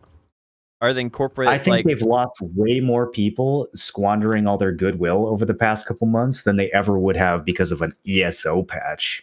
I mean, like the crazy thing is, you would think they would know this, because most of the people, like most of the thing carrying WoW throughout, recency is like, I guess, the nostalgic feeling, right? Like most people are going to be playing this because of the nostalgia. You'd think they'd want to capitalize on it. Okay, instead of like making it worse. You're true. So another thing, Kerr, what if this is a big conspiracy, right? What if the regular WoW developers of current retail are angry that WoW Classic was more successful than their game, and so they're trying to sabotage it intentionally? Dude, that's what I'm saying. There's like some sort of internal split. There's some internal split at the company, and they're like trying to sabotage each other.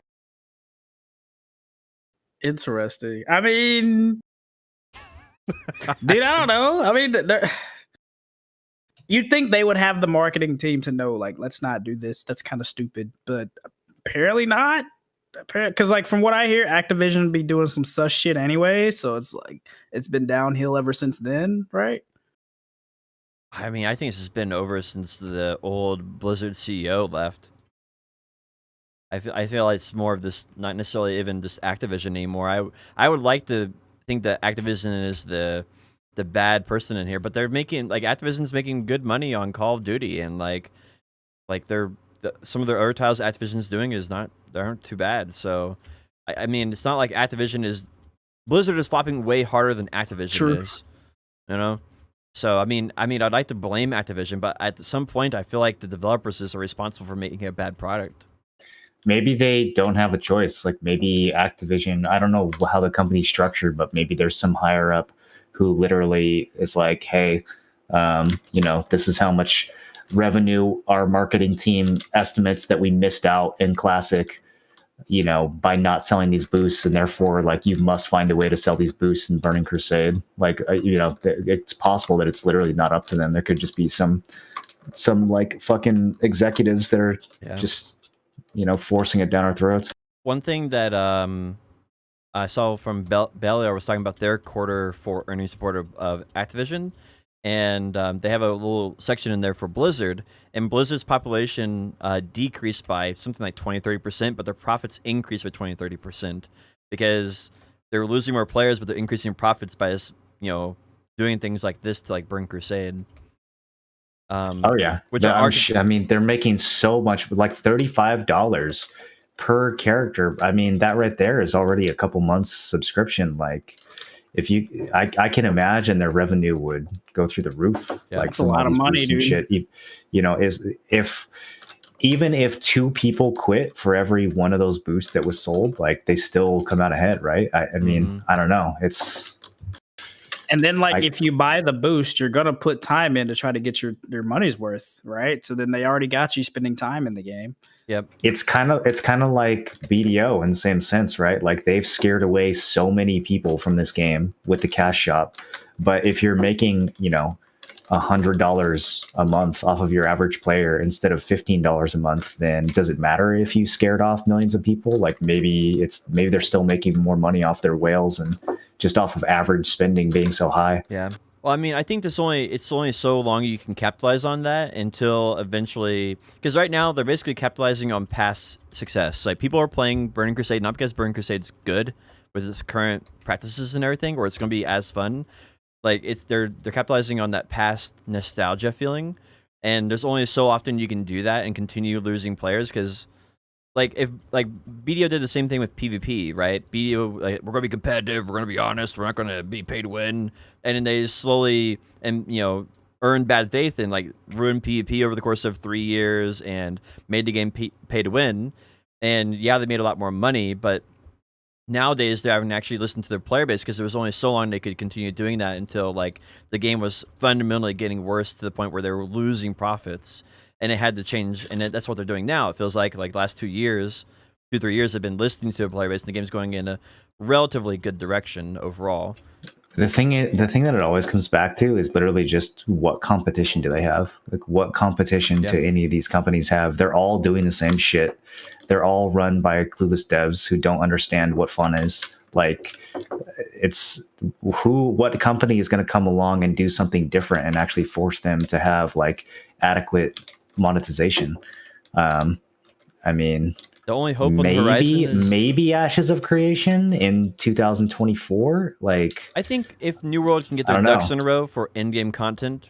Yeah, but New World's doing the same thing, dude. They're already talking about selling boosts and how like I watched a bunch. I read a thread on the official New World Twitter where some dumb son of a bitch was publicly tweeting about how boosting is a good thing because it allows players who don't have as much time to catch up.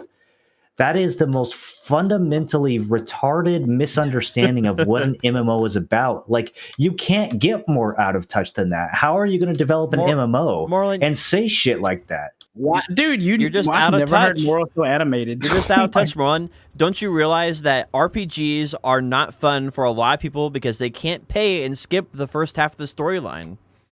Like, some people don't have time to play the game, so it's a good thing that they can pay to skip the game they're playing. Like, am I fucking crazy? They're saying this on the official Twitter, dude.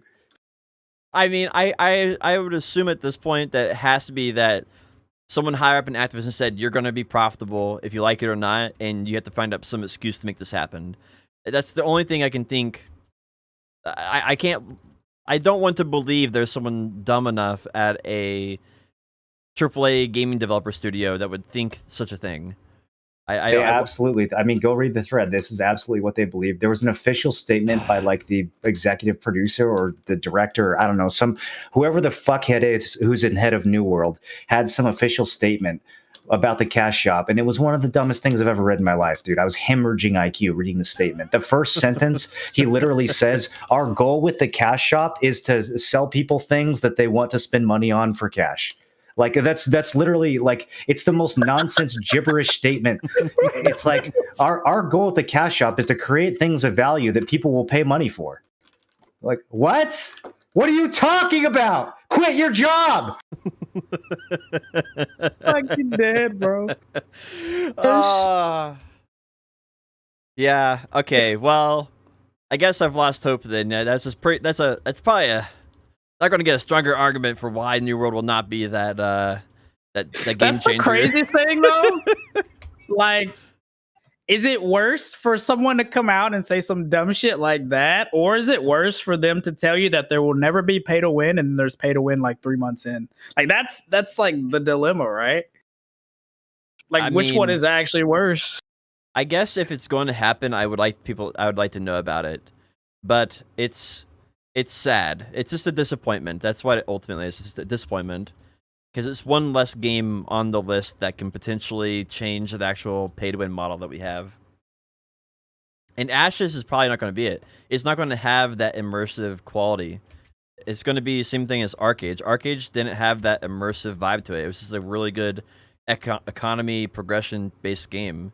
And Okay, so Ashes would be the same thing. this is from the studio director. I assume that's a really, really high position at Amazon Gaming Studios, probably the highest position there is.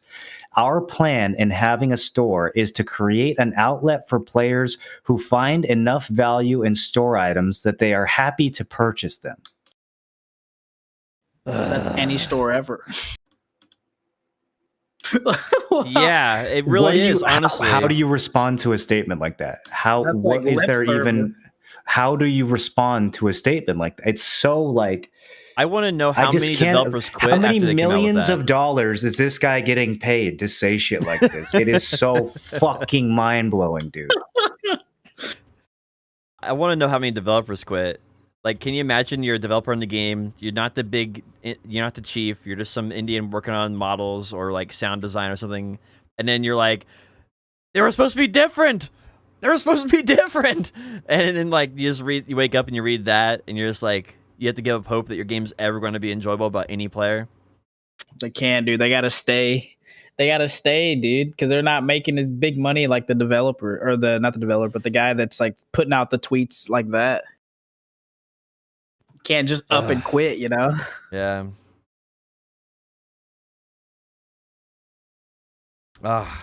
It's So yeah, New World. Excited for that. all right. In August. Is Sword of Legends Online any better? Yeah, I've had people asking about Sword of Legends. What is that? I haven't heard. So I barely found out about this game. I didn't get into the beta fast enough. I guess you have to like go and ask them for a code or something. It looks very pretty, dude. Like as we were talking about, you know, the immersive side of the game, it looks really immersive from like just a graphics and world point of view. The combat looks okay. It doesn't look amazing, but I guess the big. Yeah, as a Chinese company, I guess one of the big selling points is that there's supposed to be like no pay to win whatsoever, which is, you know, kind of a surprise for an Eastern MMO. But that's the claim that's being thrown out. But I'm also hearing that it's like more PvE focused and that there's not even any PvP in the beta. Everything I know about the game is secondhand at this point, so you know, take all this with a grain of salt. What's the art style of it? Like, is it like the kiddie anime art style? No, it looks pretty good. It's got a little bit of weeb vibes to it, but it's like BDO. It looks really good. Okay. It looks really immersive. Yeah. I think I remember seeing this game come out. I think the main thing that I saw a video of Steparu. Let me see if I can find a link. I saw a video of Steparu just kind of like flying around the world on like a glider or something, and it looked fucking good, man. Like it looks like one of those worlds that you can just like be in and explore, and it would be like really satisfying to just walk around, like kind of that feeling we got playing Immortal 2 beta. The one thing that I thought was an issue with this, I think, if I remember it correctly, is the monetization of it is obvious. If it's not pay to win, that's good. But they sell like really crazy weeb costumes. They're like you can get dressed up as like a teddy bear or dress up as like I don't know. Yeah, that like wouldn't surprise like me. a fairy, or you can get like a surfboard to fly around on, and like other weird stuff like that. That seems to be like the area where it's falls short. And I really don't know what the end game is like either. I haven't heard anything about the end game. I know very little about the gameplay at all. I just watched the Steparu video where he showed some combat, and then he just showed himself gliding around the world. And I saw the combat, and I was like, okay, you know, that looks like it could be kind of interesting. It's a little actiony, it's whatever. But when I saw him just flying around like at sunset in the open world, that's when I was like, oh shit, okay, this could be something. Do we have any like date on an open beta or anything? Yeah, there's going to be another beta, but I think it's happening like right when Burning Crusade is out. So I'm not sure. I might miss that one too. Do we know anyone who's like streaming it? Chat, do you guys know anyone who's been streaming Sword, or have you guys played it? I would be really interested to see like a more direct take from an NA player. Like, I didn't even find out about it until today. I had a couple people in chat earlier asking me like, "Yo, or what have you, or how good is this game?" But I've never heard. Someone mentioned it to me a few weeks ago, and I went to the website and I was like, "Oh, this looks like trash." Like based off the website, I was like, "This looks like a shitty Chinese mobile game." But then, as seeing actual gameplay footage, I was surprised. Like it actually looks promising. But again, that's just based off of like, the atmosphere of the game. That has nothing to do with the actual content. I have no clue what the actual content is. Apparently, that Jonah Vale guy played it. Yeah, I think Jonah Vale might have played it, and Nico Tulo might have played it. Those are the two people that I know that usually jump to those new type of games.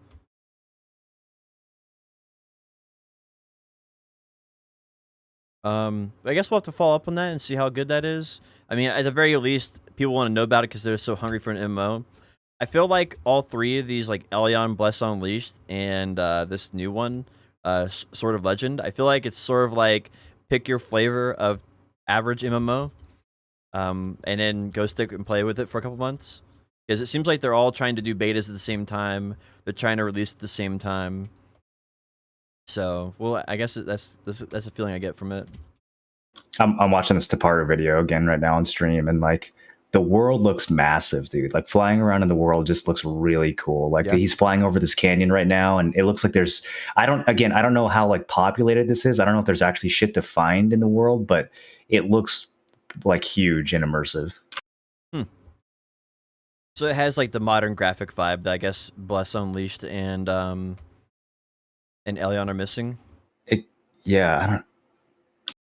I don't think Bless Unleashed is missing. I think Bless Unleashed has really good open world aesthetics. I really like exploring the world of Bless, but this looks a lot more open, whereas Bless, I would say, is much more of like a linear theme park. Mm-hmm. That makes sense.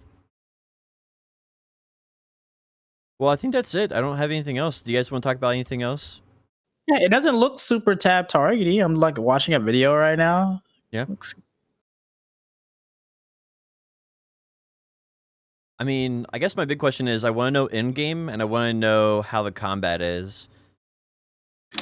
The combat looks okay. I would be interested to see like what the progression is like. I assume the story is going to be kind of whack. I've already heard the translations are very, questionable, which again we can expect from an Eastern game. Sure. But if there's like an interesting world to explore and some meaningful progression and the lack of an egregious cash shop, especially if there's content that is group based, fuck it, dude. I'll definitely check it out. It kind of reminds me of a modern arcade world a little bit. It reminds me of like a Final Fantasy, like a single player Final Fantasy game a little bit. The open world. Was it Final Fantasy 15 was the most recent one I think I played.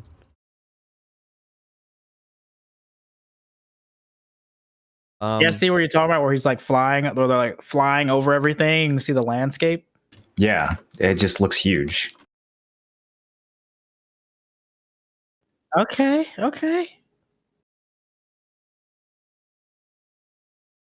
And the map looks pretty big too. I'm definitely interested. I'll see if I can hit up Jonah. I'm sure he might have made a video actually. He might have already reviewed it on YouTube or something. So we'll see what his take is. The other game I think that we haven't talked about today is Lost Ark is also supposed to be coming out in August, I believe. What? Yeah, Lost Ark. I think it's a rumored release time, not official yet. What? Where'd you see that? It's just really August. That's the rumor that's been going around about it, and I don't know. What rumor, bro? What's your source? What are you talking about? You can't rumor the Lost Ark release date. Listen, all right. I'm just repeating what the rumors on the internet say. All right, Bro, get that Reddit shit out of here. What's your source? No source. Just internet rumor according mill. To who? Listen, a rumor is a rumor. That's why it is. There's no. Okay. Who knows what this fucking source is? To confirm, the game is not coming out in August. We have no reason to think that it is. Sag, dude. You made me feel something just now. They said don't bait me about the Lost Ark release date, dude. That's like the only fucking new game that has a promising future.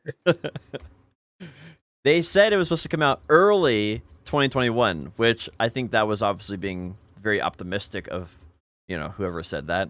But that was originally the developers or Amazon who said that once they announced their partnership. That was their target date. So that is the only upcoming game that has a legit shot of taking a bite out of BDO. Like all these other games are going to have a 2-month spike and then they're going to flatten. Lost Ark is the only game that has a shot of consistently taking a bite out of BDO in the long term. Yeah, apparently it's almost it holds basically the same viewer base on Twitch. Lost Ark does for the Korean population. Like if you compare Korean population, well, the BDO, actual player, I think it's the #1 most like daily played MMO right now, isn't it? Oh, I don't know about that. Like in those regions, maybe I haven't looked at numbers recently. But I mean, I wouldn't be surprised. A lot of people. I mean, it's a very popular game. It's very comparable to BDO. Oh, #1 is League. Well, that doesn't count. We're talking about like the MMO genre. All right. Well, what's more popular on the list? Lost Ark or BDO? That is crazy though. That cross genre, it's #2. I would not have expected that. I would have thought there's other games besides just League that had more players.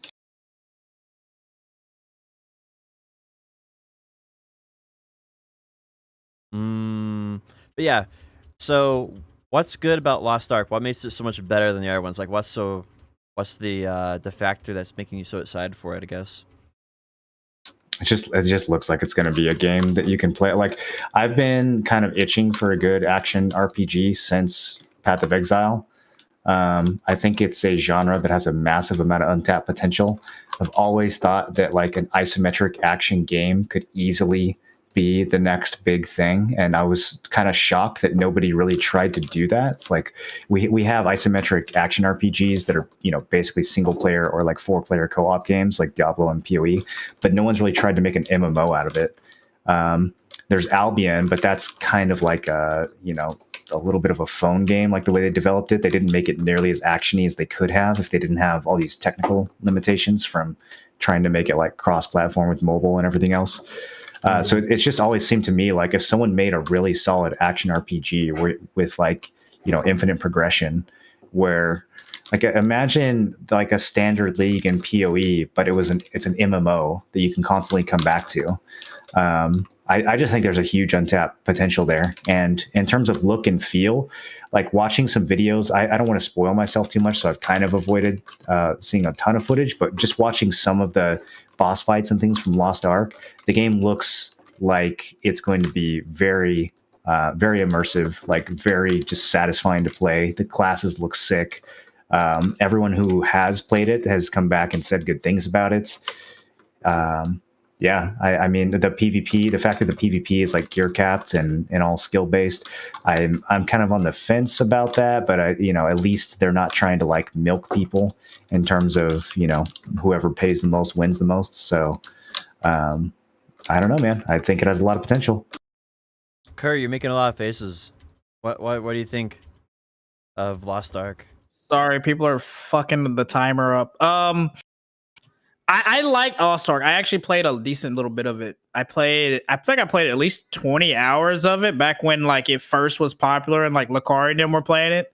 And honestly, I enjoyed it. Like the characters felt really intuitive. They had this summoning character, and you could summon like 6 or 7 different things. Like you could summon a massive golem with like your ultimate ability, and like the 3v3 arenas that were like gauntlet style, where each person has a lineup of 3 people, and you go in there and like you fight until one person clears everybody, or like there's nobody left on the other side. That part is really fun. Like that'll have a lot of longevity. The only bad thing that I remember that they eventually ended up doing was allowing you to pay real money for dungeon clears, to like insta clear dungeons.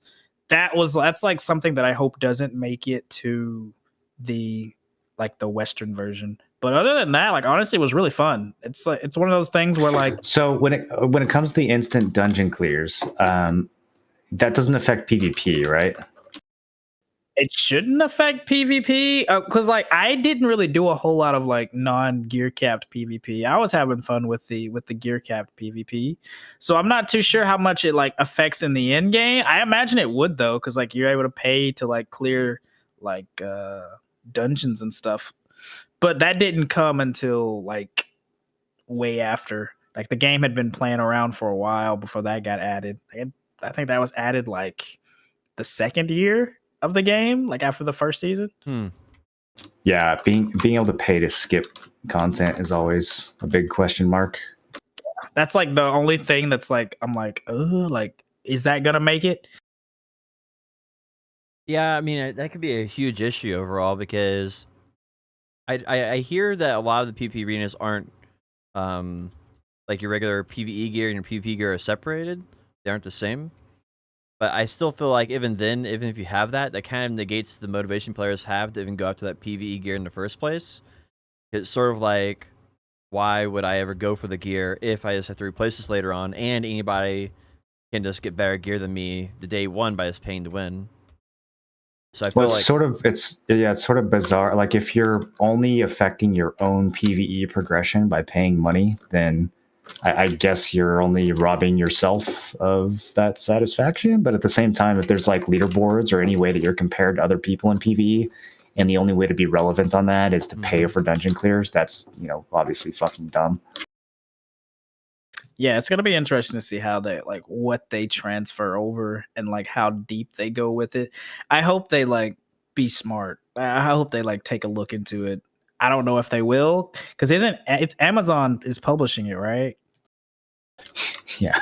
So yeah, that kind of they're gonna try to squeeze as much as they can. But well, yeah, we're gonna add a overall, cash shop, and the goal of the cash shop in Lost Ark is to add items that people will pay money for. Yeah, exactly.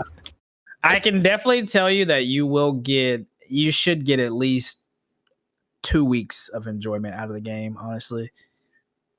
Okay. At bare minimum.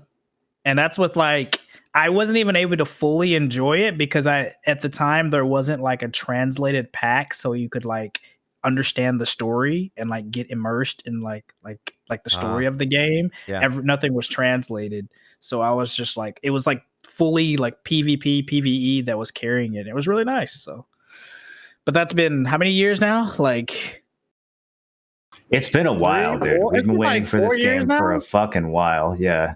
It's been a while, so hopefully. Man, I remember the original the original trailer for the game was like 2012 or something. Like it's on Unreal Engine 3. So. I was still in college, bro. Yeah, it's been a long time, dude. So hopefully they stop fucking like dragging ass. Like you'd think they'd do it already. That's so much money on the table. Like they just don't realize how starved people are for something new, something different. Even if it's bad, just get something out. I think people will eat it up. I think a big problem is that developer studios is slow. It took them so many years to develop the game, and then so many years to update from like season 1 to season 2. It's been out for a couple of years in Korea and only has 2 seasons worth of updates. And I feel like comparing that to BDO, where BDO basically has 4 big content updates a year, whether that be classes or regions or whatever, a dungeon, right? I feel like that's going to make it where just by nature of BDO releasing 4 times the amount of content, I think the Lost Ark, even if they do come out with a really solid game, this won't be able to keep up long term. Because we'd rather play a game that has 4 content updates a year or 1, right? So yeah. I'm not too sure about the long term. I'm not sure how the long term of it will be, but definitely that the early like that season 1 was really like the first couple months were really nice. The thing I'm looking forward to is I'm looking forward to figuring out what class I want to main. They have so many cool classes in that game where you just look at their abilities and like that I want to play that and I want to play that and I want to play that one. And so that's the thing that makes me really excited, is to see how creative and cool these classes are. It's almost like playing a game like Bayonetta, where like Bayonetta, unless you're playing it for the sexual appeal of the game, I think that it just has these really cool abilities and stuff that you get to do. You feel like a badass playing it. And I feel like, why can't you do both? Well, I mean, that's what the Bayonetta did. I feel like the same thing is true for the for Lost Ark. I feel like they have really badass classes that anybody would enjoy playing. Yeah, and I mean, you guys know me. I'm all about having 20 fucking characters in every MMO. So even if like we get a version of Lost Ark where there's not like a ton of content, if I can just play like 15 alts and always have like progression to do on my other characters and stuff, I'm definitely down for that. Absolutely. How's the group content in that game? Like I heard there were raids that were They supposed to be have pretty amazing. 3 different size raids, but I forget the size groups. I think it's like 5, 10, and 20, or maybe it's like 4, 8, and 16. I forget the exact sizes. But Dude, that sounds so fucking fun. Like doing an isometric raid with the homies, like that sounds so fun, dude. yeah, I actually think it's going to be really enjoyable. At the very least, like I'm kind of thinking that Lost Ark may be my new side game, where it's just a game that I play, I kind of get caught up, and then whenever they have a big update, we just go and all, huddle down for a couple weeks and just jam out to new raid content and enjoy that. Because I hear the raids are super enjoyable. Like they'll pick up your character and like get you by a chokehold, and someone else has to come and save you, and they have like a lot of little interesting things that are just not in any other game. They're very immersive. So I think what will probably happen is it'll probably end up being my second game, and then BDO will still be my main game. And I think that matches pretty well with how they release their content pacing. Yeah, well, we'll just have to see. Yeah, I'm pretty optimistic. I can virtually guarantee that the beginning is going to be fucking amazing. However they take it after that with monetization, that's kind of up in the air, but you'll definitely get some enjoyment out of it. That's for sure. Kerr, are you gonna play TBC? Dude, no. So there was somebody was asking me if I would play, but I've never played World of Warcraft, so I would be starting from like scratch without knowing anything. Bro, everybody's starting from scratch right now. Yeah, no big deal. They added this nice convenient thing called a level boost. Yeah, you just pay $35, you get boosted to level 58, and But dude, then you don't know like anything. Yeah, then you RMT 2 gold. You don't have to worry about that, and you get the new class leveled up as well. You'd have to go kind of hard, but you could easily start from scratch right now and play on TBC. Even if you're like a couple weeks behind, you could get caught up and still like there's tons of future content patches and stuff. Like the expansion doesn't all come out at once, so you've got time to catch up as long as you're playing with your homies and not playing with like a super sweaty neckbeard guild. So like what are you? You're Horde? Are you Horde? Yeah, I just started a new character a couple days ago, and because we have to level our paladins legit, so like you can't boost them. So there's a bunch of us that just started new characters. It's a pretty good time to get into it if you've never tried it. Okay. Well, I'll actually do it. Fuck it, dude. I'll play WoW for the first time. Yeah, try it. I'll try it, dude. Classic, right? Not retail. Definitely not retail. Okay, classic. All right, dude. All you need is a $15 sub. You don't have to buy an expansion or anything like that. I'm gonna be up for like the next 30 hours anyway, so you fuck it, dude. Hell yeah. So wait, what server? What server are you on? We are on Horde Grobulus. Horde Grobulus. Let me hold up. I gotta write that down, dude. It's the RP PvP server.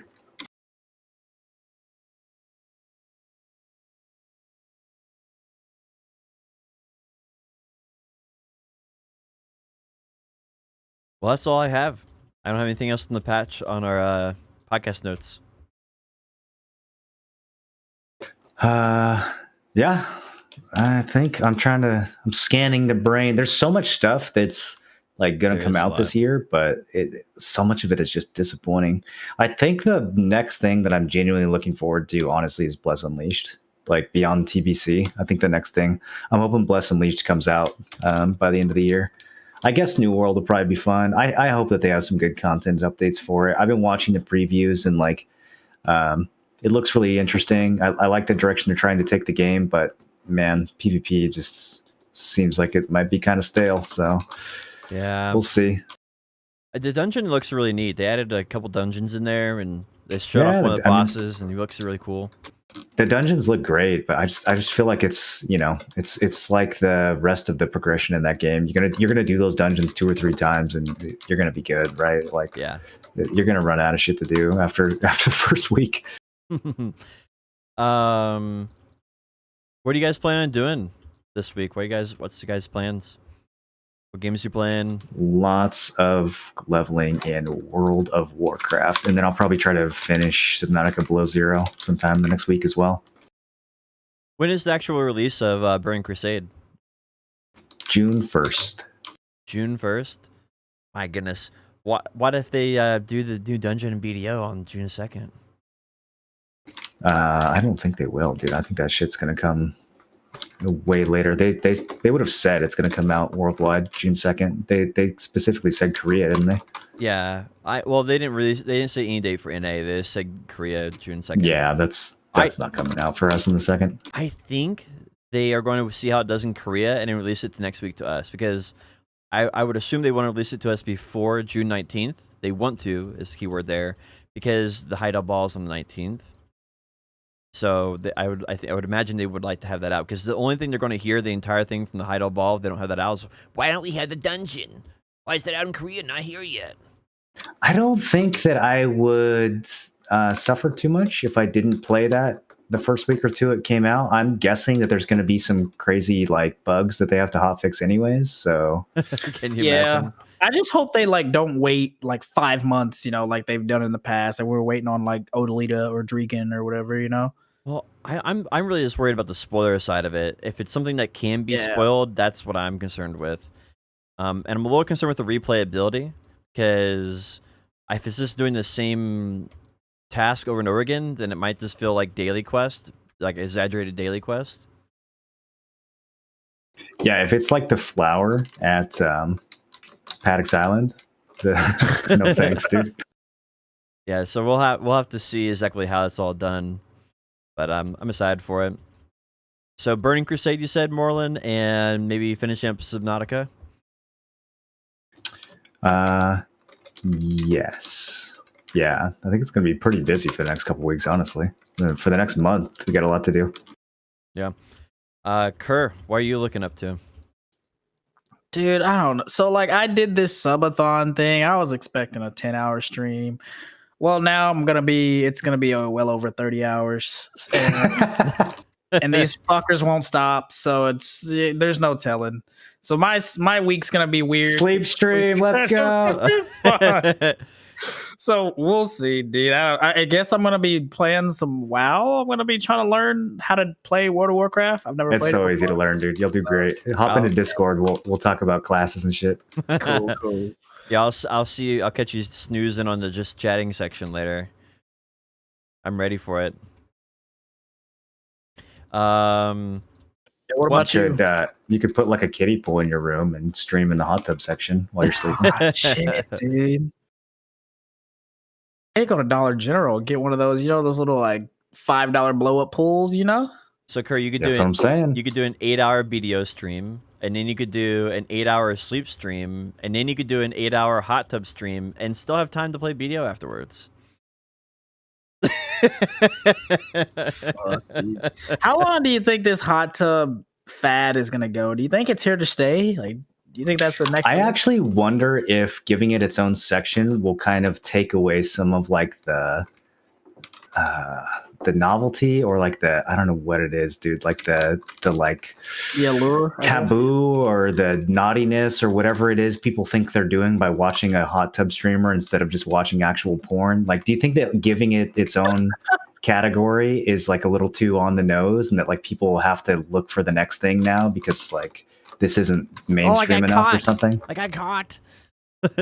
I mean, Twitch obviously supports it because they made a section for it. So yeah, that's what I'm saying. Like, now that it's like sanctioned, do you think that's going to take away some of the buzz that these virgins get by like giving money to these people? I do think it will take away some of it. I think the biggest thing is that they're not going to have they're not going to be in the same category with like the 24,000 viewer Hassan Abi, or the 20,000 viewer like Miskiff, or like the 30,000 viewer I forget what the other guy's name is. But like I feel like since they're not in the same category, a lot of people would normally go, hey, I'm going to go to just chatting, then click on my favorite streamer, and then they see right beside their favorite streamer, oh look, hot tub stream, let me click on that one real quick, and then they're in, right, and they're hooked. And I feel like they're hooked. They're hooked. That's the immediate reaction. They're hooked. Yep. And I feel like having that one more removed Right now, they have to go to a different section and click on it. I feel like it's going to make it where the discoverability is a little worse on it, at least temporarily. I think long term we'll have to see how it works out. I think short term it's going to be a pretty positive benefit to the website overall, but I don't know about long term. There's no telling. Yeah. I have no So, idea. Kurt, what are you doing later in the week? What are you doing later in the week? Dude, apparently, is it true it's going to take 200 hours to level in WoW? 200 hours?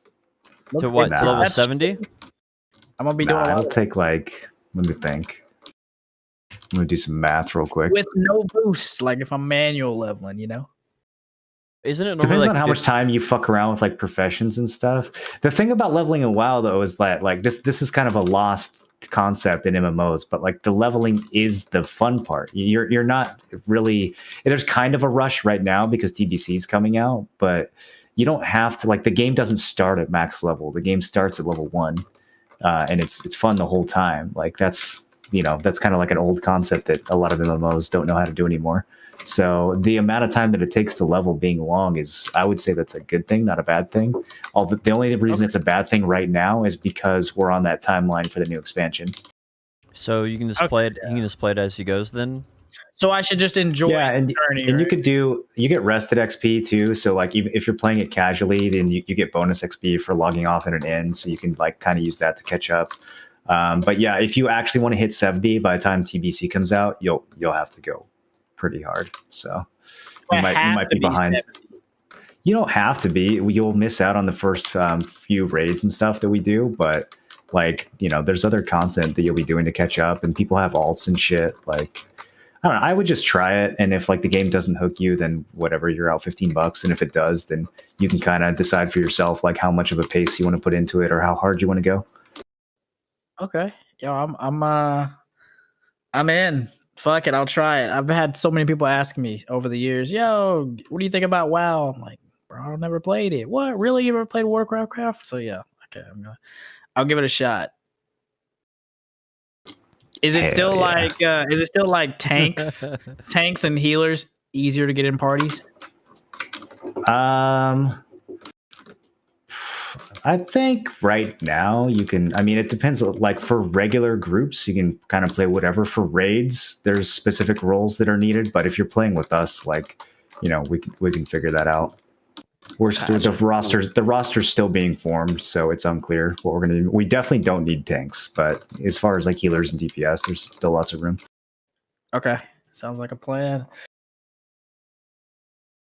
And you can play the tank classes as DPS, like they have DPS specs. So yeah, you can pretty much play whatever class you want and probably get a spot.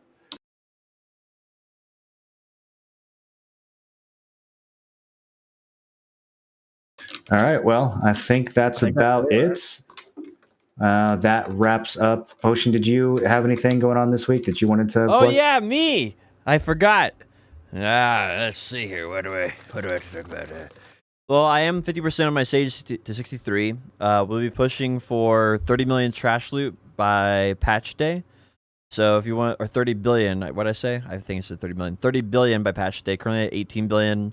Made about 5 billion. Oh, maybe about 10 billion so far. So I have about another 10 billion to go. So that's what my week's going to look like until patch. I have juror duty. That's fun. Yep. So that's on Monday, and so that's gonna put me out of hat for streaming for. Well, we'll have to see if I get on the hook or not, because you don't find out if you're on the hook or not until you show up. So are you gonna say some weird shit so that you don't get selected? No comment. Dude, just literally just say that like your dad's a cop and they'll let you off. Yeah, I don't know. I'm planning on going there and doing it if I have to. I'm self-employed, so it is a hit to my income. So I think that will be less likely to select me based on how annoyed it will be. I'll sit there and be like, I'm very angry, and they're like, oh, don't choose that guy. He's not very happy right now. He just wants to get out of here.